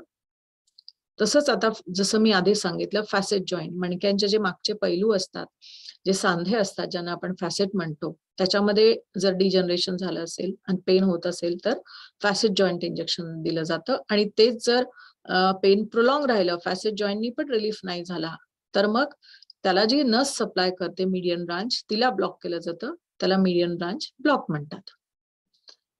कधी कधी मणक्यांचे ऑपरेशन खूप चांगलं झाल्यानंतर सुद्धा पेशंटला पेन होतं. त्याचं कारण कदाचित ऍडेजन्स हे असू शकतं. मग ती ऍडेजन्स सोडवायला एक स्पेसिफिक नीडल वापरली जाते की ज्याच्यामध्ये एक कॅथेटर असतं. त्याने ती ऍडेजन्स सोडवली जातात आणि नंतर तिथे इंजेक्शन दिलं जातं. त्याच्यामुळे पेन रिलीफ होतं. खरं तर ह्या सगळ्या उपचार पद्धती ज्या आहेत त्या 10-15 वर्षापूर्वी आलेल्या आहेत. त्या बाहेर परदेशी जास्त वापरायचे. ते आता आपल्या भारतामध्ये मेट्रो सिटीज मध्ये वापरले जातात. पण आता ते सांगलीत पण वापरले जातात. तर हे अगदी ह्याला हे खूप हायली स्किल्ड वर्क आहे. त्याला स्पेशल मशीनद्वारे म्हणजे सियाम मध्ये बघून नेमक्या ठिकाणी ते दिलं तरच ते प्रभावी ठरतं. आणि ऑपरेशन थिएटरमध्ये जिथे सगळं निर्जंतुकीकरण केलेलं असतं अशा ठिकाणीच ते दिली जातात. आणि ह्याचा फायदा असा आहे की पेशंट एक 2 ते 4 तास रेस्ट करून लगेच तो जाऊ शकतो. म्हणजे त्याला हॉस्पिटलाइज व्हायची गरज नसते. अशा पद्धतीने आपण बिना ऑपरेशन उपचार पद्धती बघितल्या. धन्यवाद.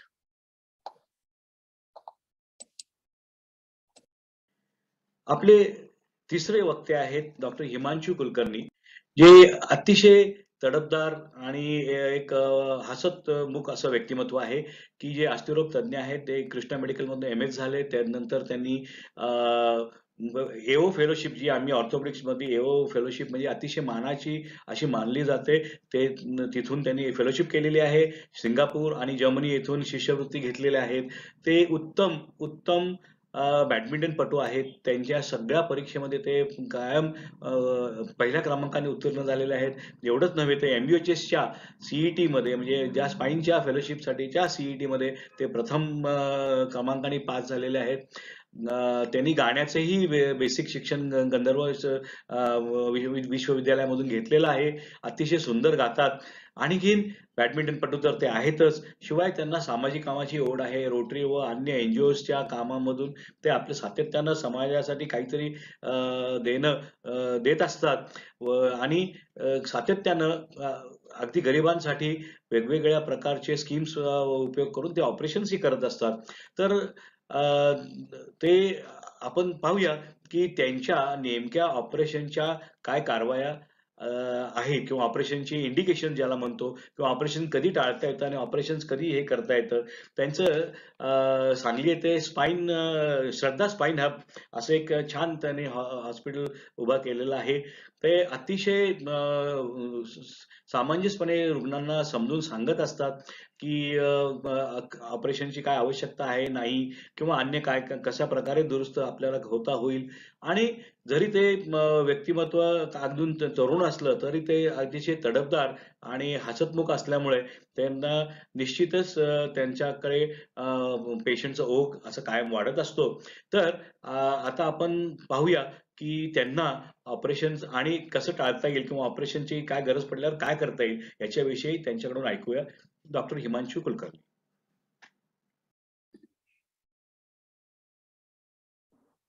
नमस्कार, मी डॉक्टर हिमांशू कुलकर्णी, मणका विकार तज्ञ. मी माझा आजचा टॉपिक आहे मणक्याची शस्त्रक्रिया करायची तर ती कधी करायची.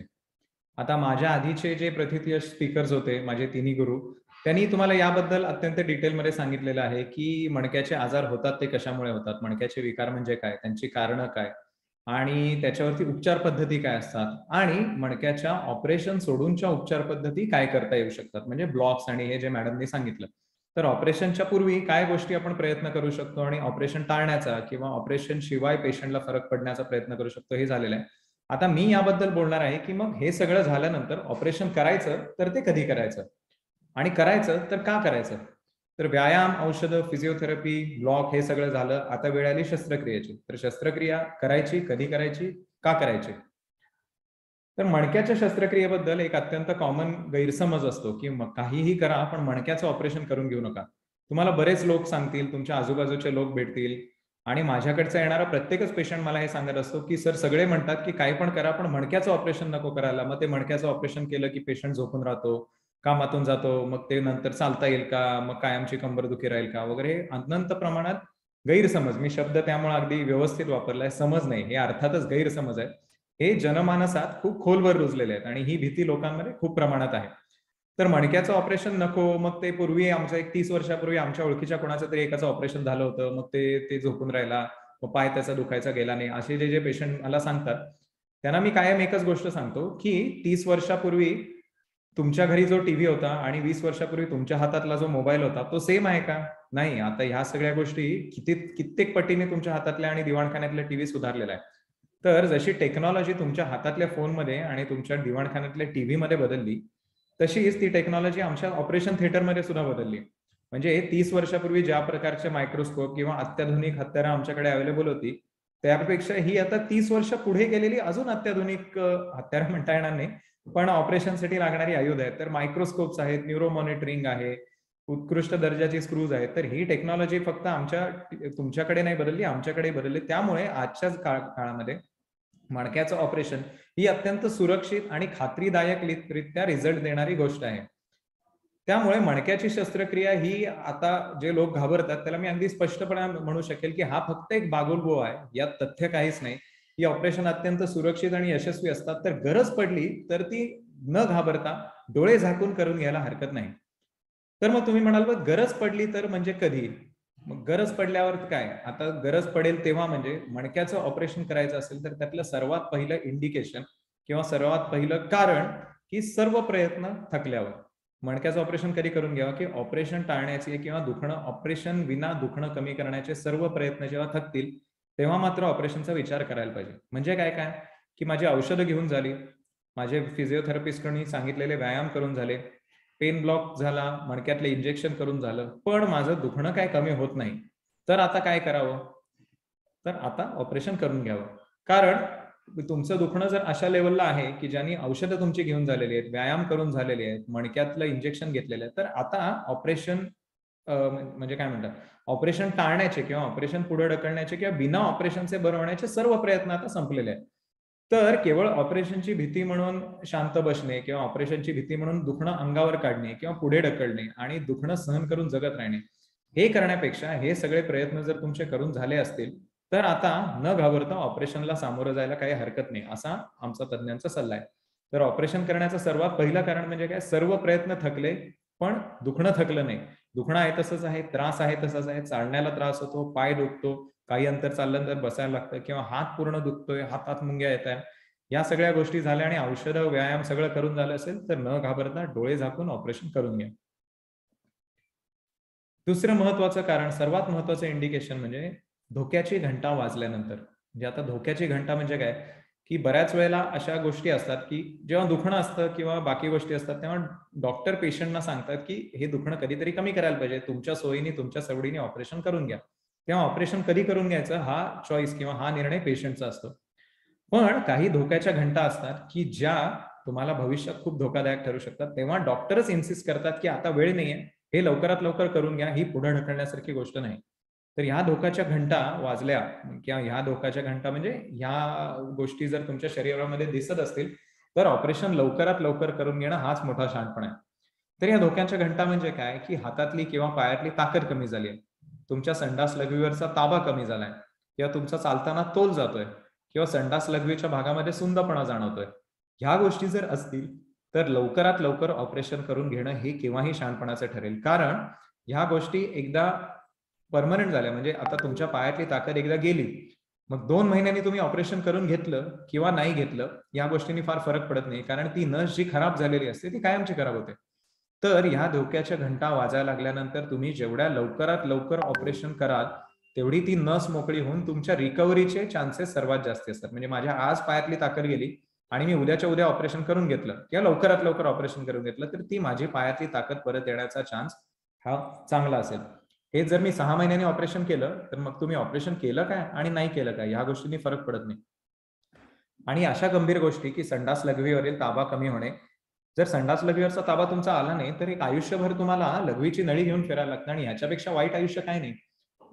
चालताना तोल जातोय तर चालताना तोल तुम्ही जात आहे आणि तुम्ही ऑपरेशन करून घेत नाहीये, ऑपरेशन नको म्हणून घाबरत आहे, तर एक दिवस असा येणार की तुम्हाला चालताही येणार नाही, तुम्हाला व्हीलचेअर मध्ये बसून डॉक्टरकडे यायला लागणार.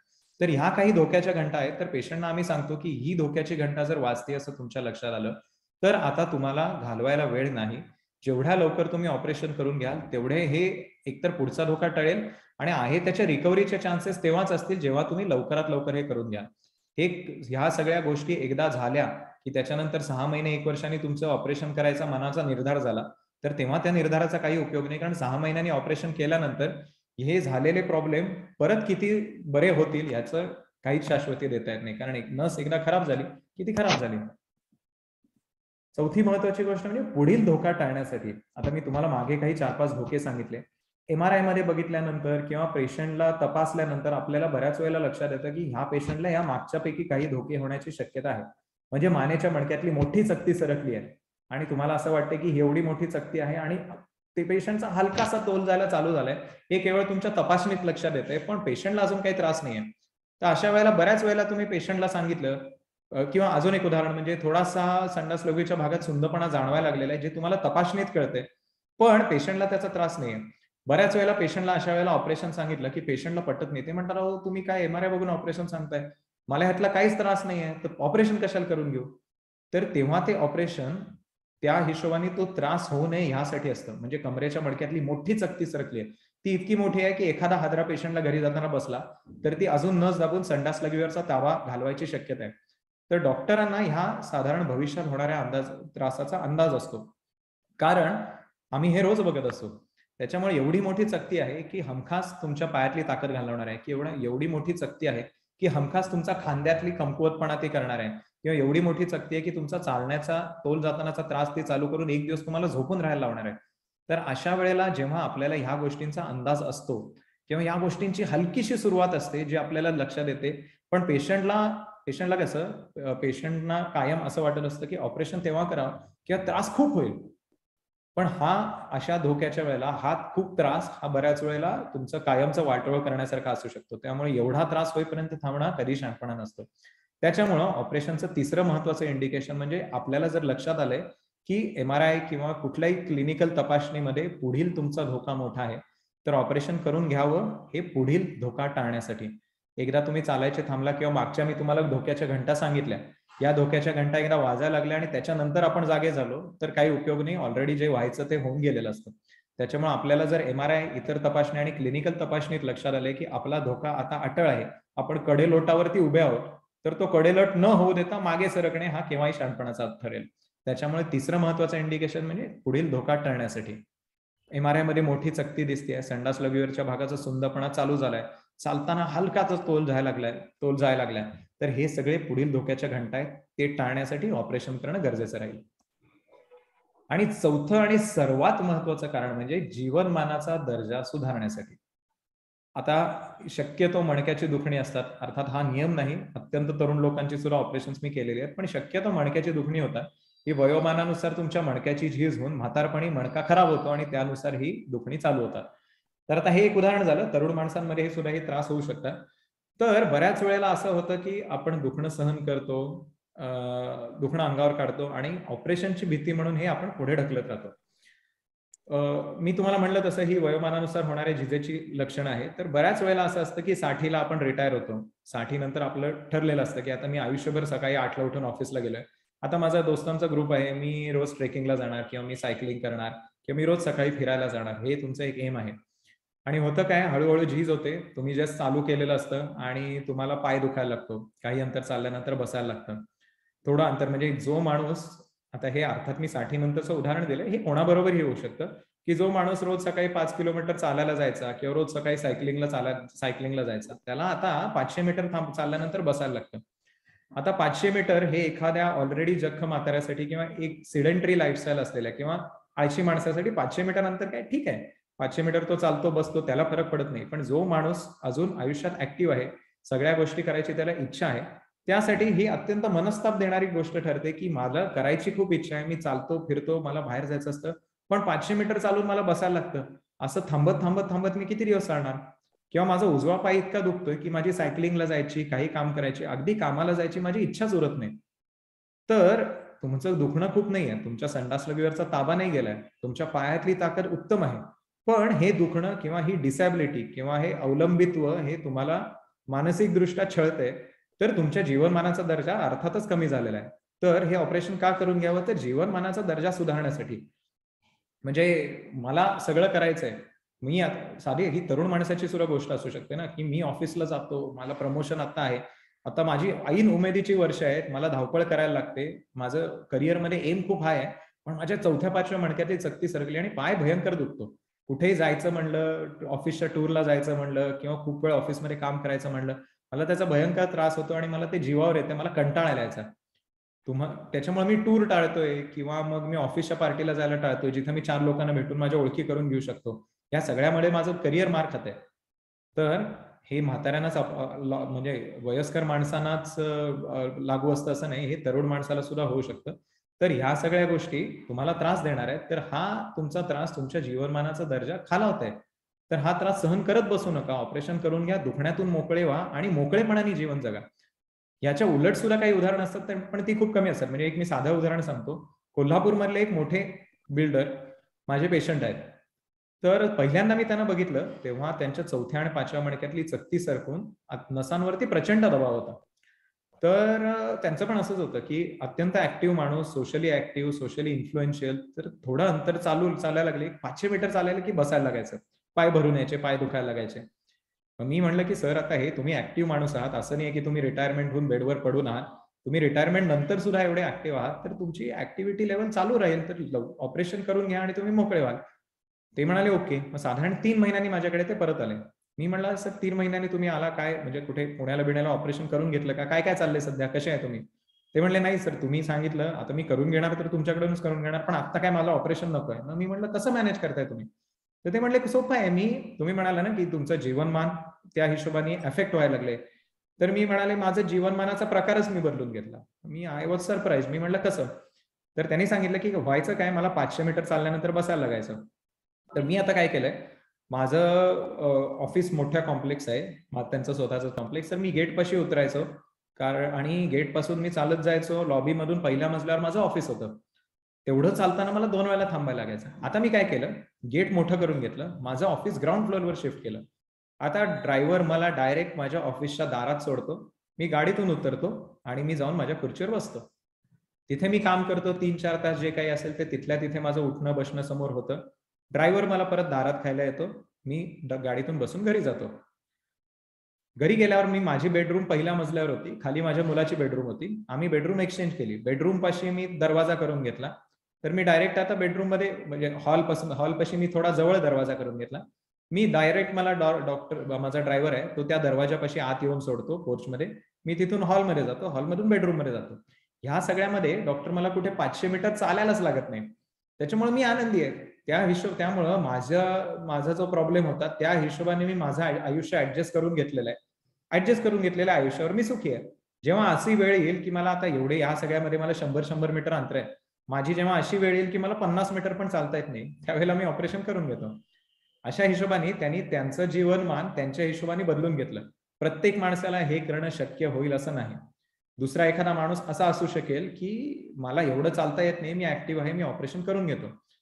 त्यामुळं बऱ्याच लोकांना माझा असा सल्ला असतो की केवळ दुखणं अंगावर काढू नका. जर तुम्ही ऍक्टिव्ह असाल तर ऍक्टिव्ह राहणं, देवाने तुम्हाला अजून सुद्धा फिट ठेवलंय. बऱ्याच लोकांच्या नशिबात हे सौभाग्य नसतं की तुम्ही 70त फिट आहात आणि 70त तुम्ही पोहायला, सायकलिंग करायला, चालायला, फिरायला किंवा कामाला जाऊ शकता. जर देवाने तुम्हाला एवढं फिट ठेवलंय तर त्या हिशोबाने तुम्ही फिट राहणं आणि ते काम करणं हे तुमचं कर्तव्य आहे. त्याच्यामुळे तुम्ही जगायचं कसं? पाडगावकरांच्या कवितेनुसार रडत रडत की गाणं म्हणत, हा तुमचा निर्णय. जर रडत रडत जगायचं असेल तर ठीक आहे, पण गाणं म्हणत जगायचं असेल तर लवकरात लवकर हे ऑपरेशन करून घ्या आणि जीवनमानाचा दर्जा सुधारा आणि वेदना विरहित आयुष्य जगा. हा आमचा पेशंटना अगदी प्रामाणिक सल्ला असतो. तर ह्या 4 गोष्टी आहेत ज्यासाठी ऑपरेशन करून घेणं गरजेचं आहे. ऑपरेशनला घाबरू नका. मणक्याची ऑपरेशन ही सुरक्षित आणि सेफ असतात, काळजी करण्यासारखं काही नाही. मणक्याच्या ऑपरेशन नंतर 60% काम आम्ही करून दिलेलं असतं, उरलेलं 40% काम हे तुम्ही आणि फिजिओथेरपी, म्हणजे तुम्ही किती फिजिओथेरपीवर कष्ट घ्याल यावरती अवलंबून असतं. तर ह्या भागाबद्दल आता डिटेलमध्ये किंवा सविस्तर आपल्याला सांगतील डॉक्टर रोहन नाटेकर. धन्यवाद.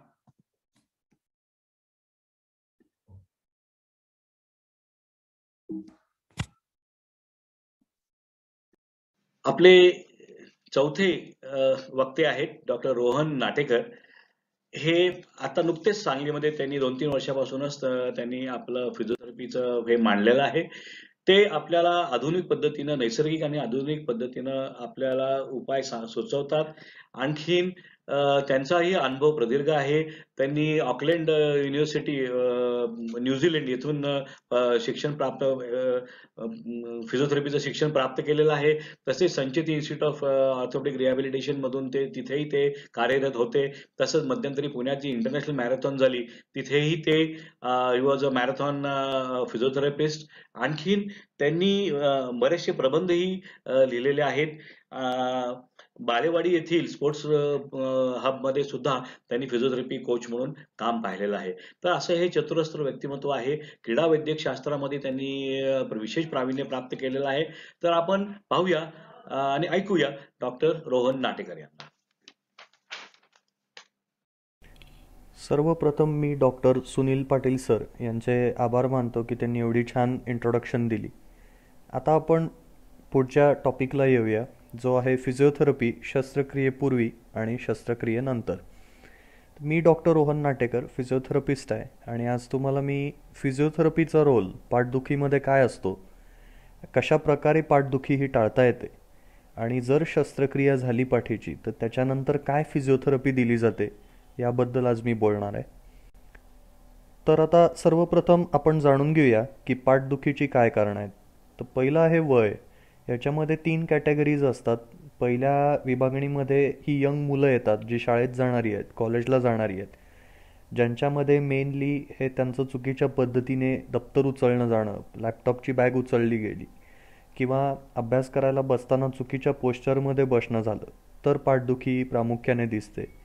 याशिवाय या वयोगटातली मुलं सगळ्यात जास्त क्रीडा क्षेत्रात असतात, खेळ खेळत असतात, त्याच्यामुळे पाठीवर पडणे किंवा पाठ लचकणे खेळताना हे आपल्याला प्रामुख्याने बघायला मिळतं.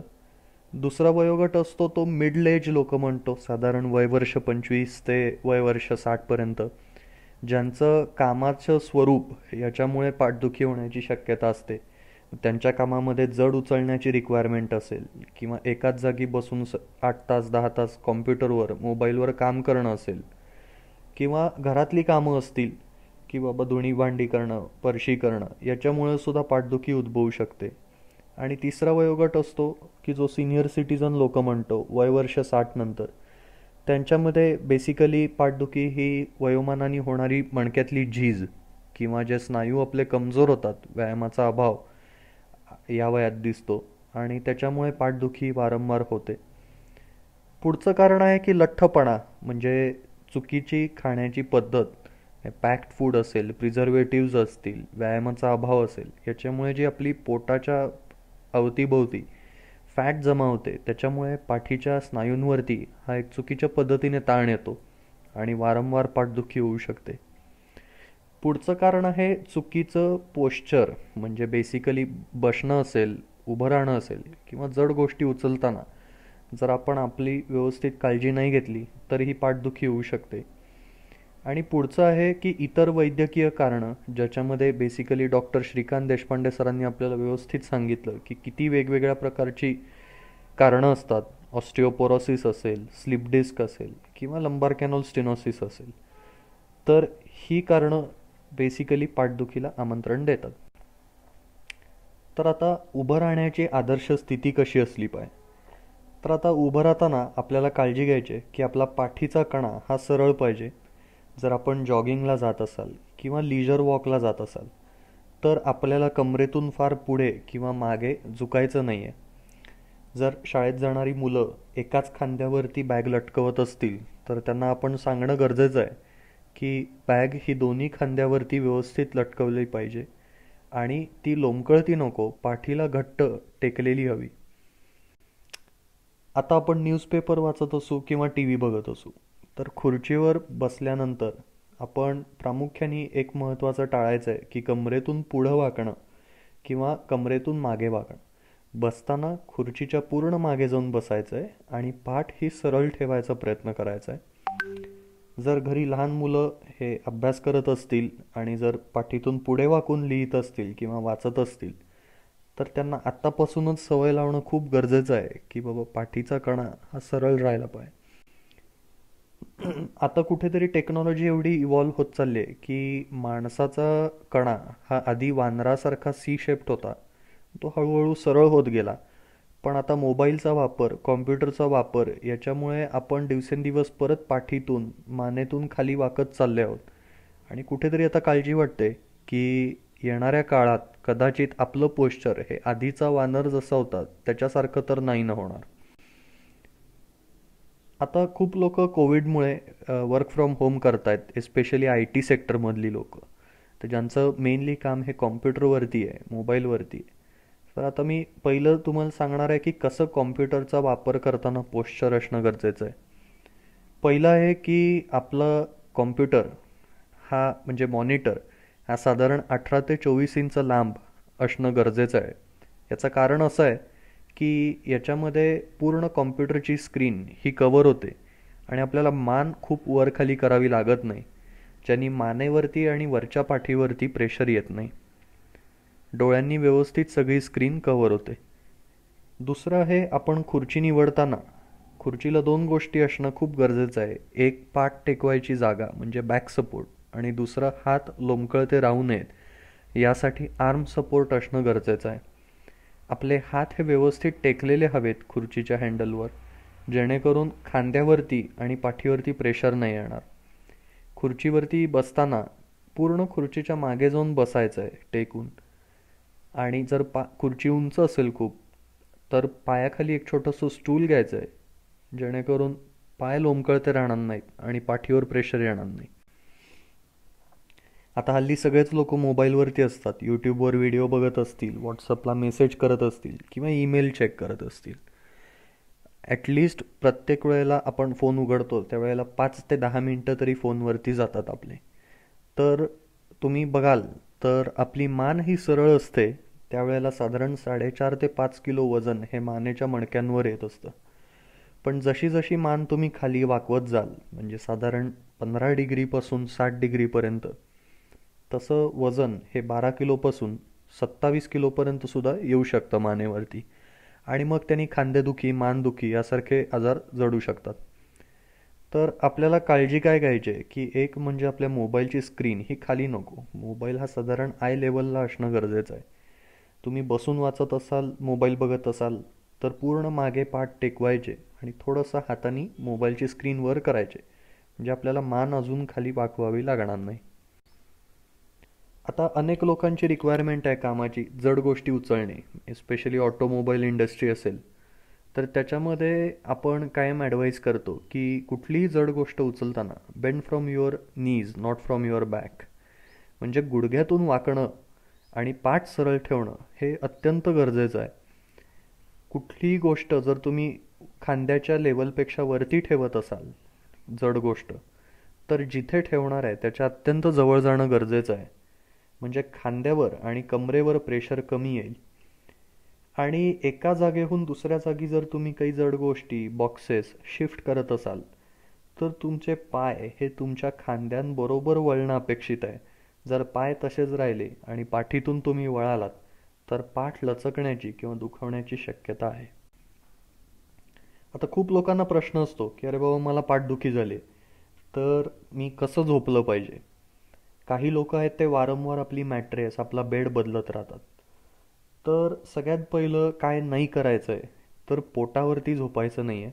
याला 2 कारणं आहेत. एक म्हणजे तुमची मान वळलेली राहते, तर ते अतिशय वरच्या पाठीच्या मणक्यांना त्रासदायक ठरू शकतं. दुसरं, आपला पाठीचा कणा हा आधांतरी राहतो, त्याला कंप्लीट सपोर्ट नसतो. त्यामुळे पाठीवर झोपणं हे सगळ्यात आयडियल पोझिशन आहे पाठदुखीमध्ये. तर पाठीवर झोपताना गुडघ्याखाली एक छोटीशी उशी घ्यायची, म्हणजे आपला जो कमरेचा भाग आहे, लो बॅक म्हणतो, तो व्यवस्थित टेकलेला राहतो. एका अंगावर झोपत असाल तर उशी ही आपली बारीक 1 ते 1.5 इंचाची असावी, आणि 2 गुडघ्यामध्ये उशी घेणं हे खूप गरजेचं आहे. आता मॅट्रेस, खूप लोकांना प्रश्न असतो की मॅट्रेस कशी असावी, बेड कसा असावा. तर अगदी फार सॉफ्ट पण नको आणि फार टणक पण नको. इंग्लिशमध्ये आपण त्याला फर्म सपोर्ट म्हणतो. आता जाणून घेऊया फिजिओथेरपीचे काय ट्रीटमेंट ऑप्शन्स आपल्याकडे अवेलेबल आहेत. तर सगळ्यात पहिलं की लोकांना एक चुकीचा गैरसमज आहे की फिजिओथेरपी म्हणजे फक्त आणि फक्त व्यायाम. तर ते चुकीचं आहे. ज्या वेळेला वेदना जास्त असतात, पेशंटला खूप पेन होत असतं, त्यावेळेला व्यायाम घेणं किंवा करणं हे पॉसिबल नसतं. तर त्या कंडिशनमध्ये आपण पेशंटला मशीन थेरपी प्रिस्क्राईब करतो, ज्याच्यामध्ये वेगवेगळ्या मोडॅलिटीज असतात. अल्ट्रासाऊंड थेरपी असेल, इंटरफेरेन्शियल थेरपी असेल किंवा लेझर थेरपी असेल.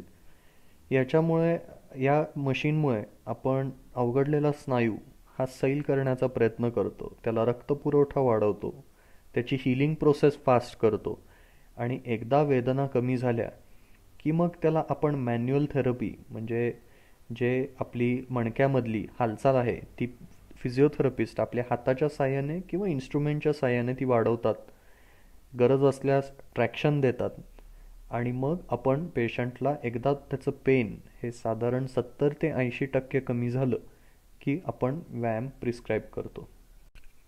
खूप लोकांना आता बऱ्यापैकी माहिती झालं आहे की मानेचा आणि पाठीचा पट्टा हा साधारण कसा दिसतो.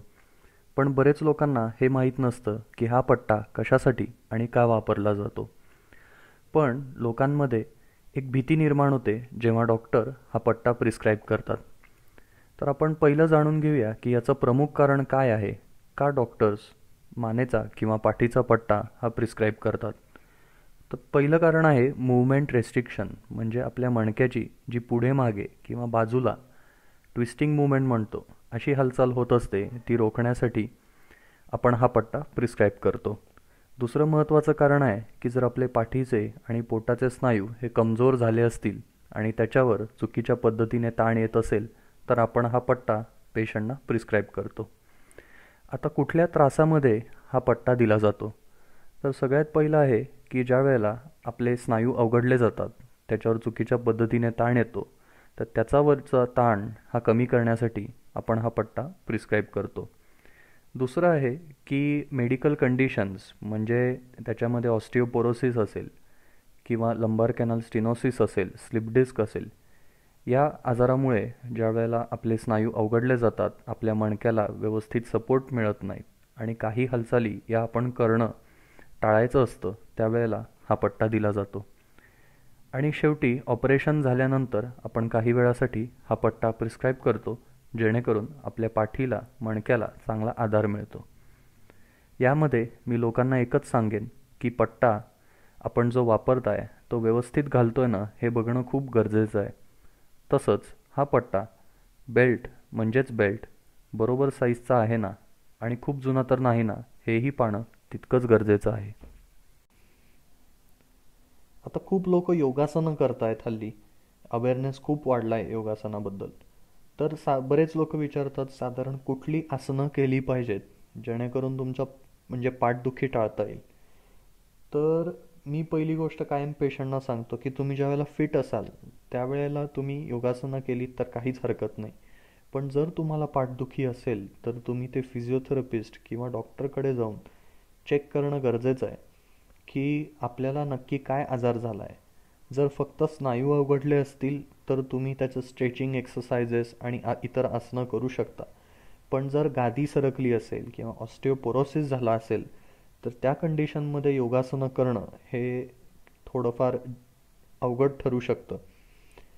दुसरं आहे की आपल्याला योगासनं करताना कुठली केली पाहिजेत. तर पहिलं आहे धनुरासन, दुसरं आहे मार्जरासन म्हणतो किंवा बलासन म्हणतो, ज्याला चाइल्ड्स पोज स्ट्रेच म्हणतो आपण इंग्लिशमध्ये, आणि दोन्ही गुडघे छातीजवळ ओढून धरणं पवनमुक्तासन.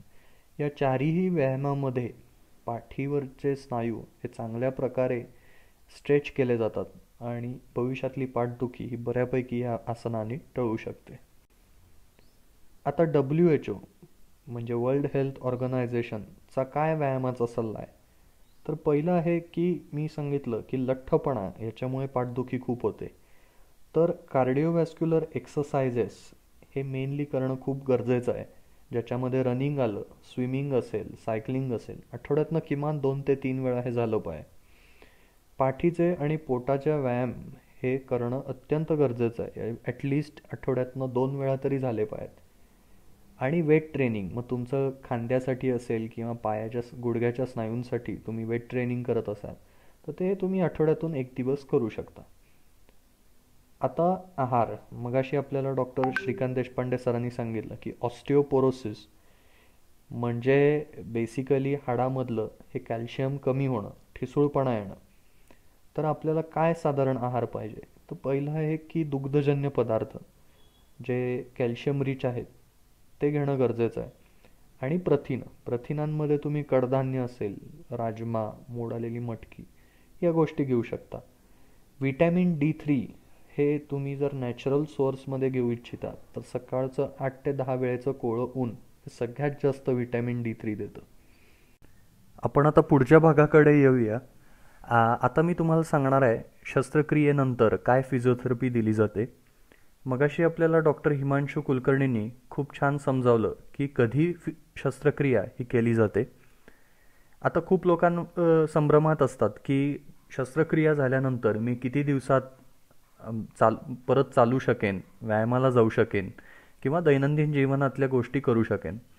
तर सगळ्यात प्रथम की साधारण 6 ते 8 आठवड्यानंतर तुम्ही दैनंदिन जीवनातल्या सर्व गोष्टी या करू शकता. आता पहिली गोष्ट काय आहे, तर शस्त्रक्रिया झाली की काय गोष्टी नाही करायच्यात. तर पहिलं आहे आपण BLT म्हणतो, B for bending, L for lifting आणि T फॉर ट्विस्टिंग. म्हणजे थोडक्यात पाठीतून पुढे वाकणे किंवा मागे वाकणे, जड गोष्टी उचलणे किंवा पाठीतून वळणे, या गोष्टी आपल्याला सुरुवातीचे काही दिवस या करायच्या नाही आहेत, टाळायच्या आहेत. आता पहिले काही दिवस शस्त्रक्रिया झाल्यानंतर पेशंट ज्या वेळेला हॉस्पिटलमध्ये असतो त्याला पाठीचा कमरेचा पट्टा दिला जातो आणि आपण पेशंटला जागेवरती बसवतो. त्याला थोड्या वेळासाठी म्हणजे साधारण 5 ते 10 मिनिटासाठी चालवतो. त्यानंतर पोटाचे सौम्य व्यायाम चालू करतो आणि हाताचे आणि पायाचे व्यायाम हे हॉस्पिटलमध्ये असल्यापासूनच आपण चालू करतो, जेणेकरून जर पेशंट खूप दिवस आडवा राहिला बेडवरती तर त्याच्या हाताला किंवा पायाला सूज येऊ शकते. तर ते आपण टाळण्यासाठी हातापायांचे व्यायाम हे इमिजिएट बेसिसवर चालू करतो. साधारण 4 ते 6 आठवड्यानंतर एकदा सुचर साईट कम्प्लिटली हील झाली आणि सर्जनच्या सल्ल्यानंतर आपण चांगले पाठीचे आणि पोटाचे स्ट्रेंथ ट्रेनिंग म्हणजे स्नायू बळकटीचे व्यायाम हे चालू करतो. आणि साधारण पेशंटचं रिस्पॉन्स, त्याची प्रगती बघून आपण 8 आठवड्यानंतर पेशंटला दैनंदिन जीवनातल्या गोष्टी चालू करण्यास सल्ला देतो. आता काही गैरसमज आहेत. सगळ्यात पहिलं आहे की लोकांना वाटतं पाठदुखी झाली म्हणजे आपण कंटिन्युअस झोपलं पाहिजे, व्यायाम नको. तर आता नवीन रिसर्च असं सांगतो की जितक्या लवकर तुम्ही व्यायाम कराल तेवढ्या लवकर तुमचे स्नायू हे बळकट होणार आहेत, अवघडलेले स्नायू सैल होणार आहेत. त्यामुळे तुम्ही व्यायाम हे लवकरात लवकर चालू करणं खूप गरजेचं आहे. अजून एक कन्सेप्ट आहे लोकांमध्ये की अरे बाबा जड नको उचलायला, मला पाठदुखी होऊ शकते. तर याच्यामध्ये मी सांगू इच्छितो की तुम्ही जर व्यवस्थित पोश्चर ठेवलं म्हणजे गुडघ्यातून वाकलात, पाठ सरळ ठेवली तर अतिशय साध्या सोप्या व्यवस्थित मार्गाने तुम्ही जड गोष्टी उचलू शकता आणि भविष्यातली पाठदुखी टाळू शकता. आणि तिसरी गोष्ट आहे की जी खूप कॉमन बघतो आम्ही पेशंट्समध्ये की लोक एकदा मानेचा किंवा कमरेचा पट्टा दिला की लाईफ लॉंग ते वापरतात. म्हणजे लोकांना वाटतं तो पट्टा आयुष्यभरासाठी. तर मी असं सांगतो की जर तुम्ही फिजिओथेरपीचे व्यवस्थित व्यायाम केलेत, पोटाचे आणि पाठीचे स्नायू चांगले बळकट केलेत, तर तुम्हाला कुठलाही पट्टा हा 2 ते 3 आठवड्याच्या पुढे वापरायला लागणार नाही. तर हा एक चुकीचा कन्सेप्ट आहे लोकांमध्ये की व्यायाम करायच्या ऐवजी आपण पट्टा घालून फिरायला पाहिजे, हालचाल रेस्ट्रिक्ट करायची. तर हे चुकीचं आहे.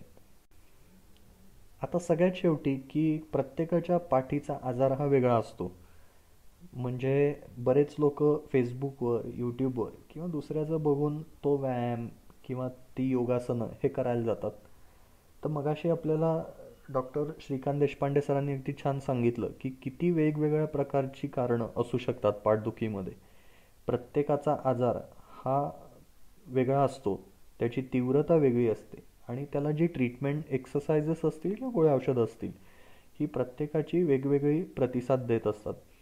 तर त्याच्यामुळे तुम्ही तज्ज्ञांना एकदा नक्की विचारा, त्यांना दाखवून घ्या आणि मग त्याच्याप्रमाणेच ते सांगतील तसे व्यायाम आणि औषधं चालू करा. आणि last but not the list, prevention is better than cure. म्हणजे जर एखादी गोष्ट घडून बरं होण्यापेक्षा जर ती टाळता आली तर खूप चांगलं. त्यामुळे मी एवढंच सांगेन की प्लीज तुम्ही जे पोश्चर आहे आपलं दैनंदिन जीवनातलं ते चांगलं ठेवा, नियमित व्यायाम करा आणि भविष्यातली पाठदुखी टाळा. थँक्यू. मी पुन्हा एकदा IMA सांगलीचे आभार मानतो की आज त्यांनी मला ही अपॉर्च्युनिटी दिली. Thank you so much. मित्रो, आता आपण सर्व लोकांची कथाकथनं किंवा वक्तृत्व ऐकलेली आहेत. सगळ्यांचं आपण एकंदरीत जर का सारांश काढायचं म्हटलं तर मगाशी मी म्हटल्याप्रमाणे आपणाला आपली पाठदुखी आपण टाळू शकतो आणि आपण जर का व्यवस्थित ते शास्त्र समजून घेतले तर आपण आपली पाठदुखी आपण टाळू शकतो. काही लोक अशी आहेत की मी पाहिलेली आहेत की 60-60, 70-70 वर्षापर्यंत अजूनही शेतात राहणार किंवा कष्टाची कामं करतायत आणि कधीही त्यांना पाठदुखी शिवलेली नाही. अर्थात ते वेगवेगळ्या क्षेत्रातली माणसं असतील, गरीब असतील, श्रीमंत असतील, परंतु त्यांना एक कौतुकाचा भाग म्हणजे त्यांनी निसर्गाशी संघटित असं राहिल्यामुळे आणि जीवनशैलीमध्ये त्या वेळेला तो बदल करत आपल्या एकंदरीत डाएट म्हणा, अभ्यास याचा व्यायामाचा अभ्यास म्हणा, योगासनं त्या वेळेला म्हणा किंवा स्ट्रेचिंग, विश्रांती आणि विश्रांती तसंच मानसिक संतुलन. मानसिक संतुलन हे अतिशय गरजेचं आहे मित्रांनो. कारण मी मगाशी म्हटल्याप्रमाणे माझे बरेच रुग्ण मी पाहतो काही काळानंतर त्यांना मला उपचार देत असताना थोडंसं मानसशास्त्राचा सुद्धा आधार घ्यावा लागतो. तर निसर्गातच रमा, निसर्गात खा, प्या आणि आराम करा आणि ह्या सगळ्या विषयाचा आपण आता ऐकलं सगळंच. आपलं आयुष्य आपण वेदनाविरहित कसं काढायचं हे आपण ठरवूया. आपण ह्या सगळ्या 2022 सालची येणाऱ्या संकट आणि याच्यातून मात करून आपलं आरोग्य व्यवस्थित राखूया आणि ईश्वरचरणी मी ही प्रार्थना करून माझे 2 शब्द संपवतो. नमस्कार, धन्यवाद. मित्रहो, आजच्या आपल्या डॉक्टर तुमच्या भेटीला या कार्यक्रमामध्ये मणक्यांचे विविध विकार आणि मणक्यांचे आजार त्याच्यावरची वेगवेगळी कारणमीमांसा, त्याचे विविध उपचार, शस्त्रक्रियेविना औषधोपचार, शस्त्रक्रिया आणि जे फिजिओथेरपीचे उपचार आहेत ह्याविषयी आज आपल्याला आपल्या सर्व तज्ञांनी म्हणजेच doctor Shrikant Deshpande, doctor Vasudha Jadhav, doctor Himanshu Kulkarni आणि डॉक्टर रोहन नाटेकर यांनी अतिशय मोलाचं असं मार्गदर्शन केलेलं आहे. आणि ह्या सर्व टीमची जुळवाजुळव आणि तयारी भारती मेडिकल कॉलेजचे deputy dean doctor Sunil Patil यांनी करून घेतली. अशा अतिशय उद्बोधक कार्यक्रमामुळे समाजात मणक्यांचे आजार आणि विकार याविषयी नक्कीच जागृती होईल. डॉक्टर सुनील पाटील हे सिनियर ऑर्थोपेडिक सर्जन आहेत. गेली 25 वर्ष ते आपल्यासोबत काम करीत आहेत. डॉक्टर श्रीकांत देशपांडे जवळजवळ 20 वर्ष काम करीत आहेत. डॉक्टर रोहन, डॉक्टर हिमांशू हे अतिशय तरुण फिजिओथेरपिस्ट आणि स्पाइनचे सर्जन देखील आपल्या सेवेसाठी उपलब्ध आहेत. त्याबरोबरच डॉक्टर जाधव मॅडम यांची पेन क्लिनिक सांगलीमध्ये आपल्यासाठी उपलब्ध आहे. या सर्व लोकांच्या ज्ञानाचा, अनुभवाचा आपण सर्वांनी उपयोग करून घ्यावा.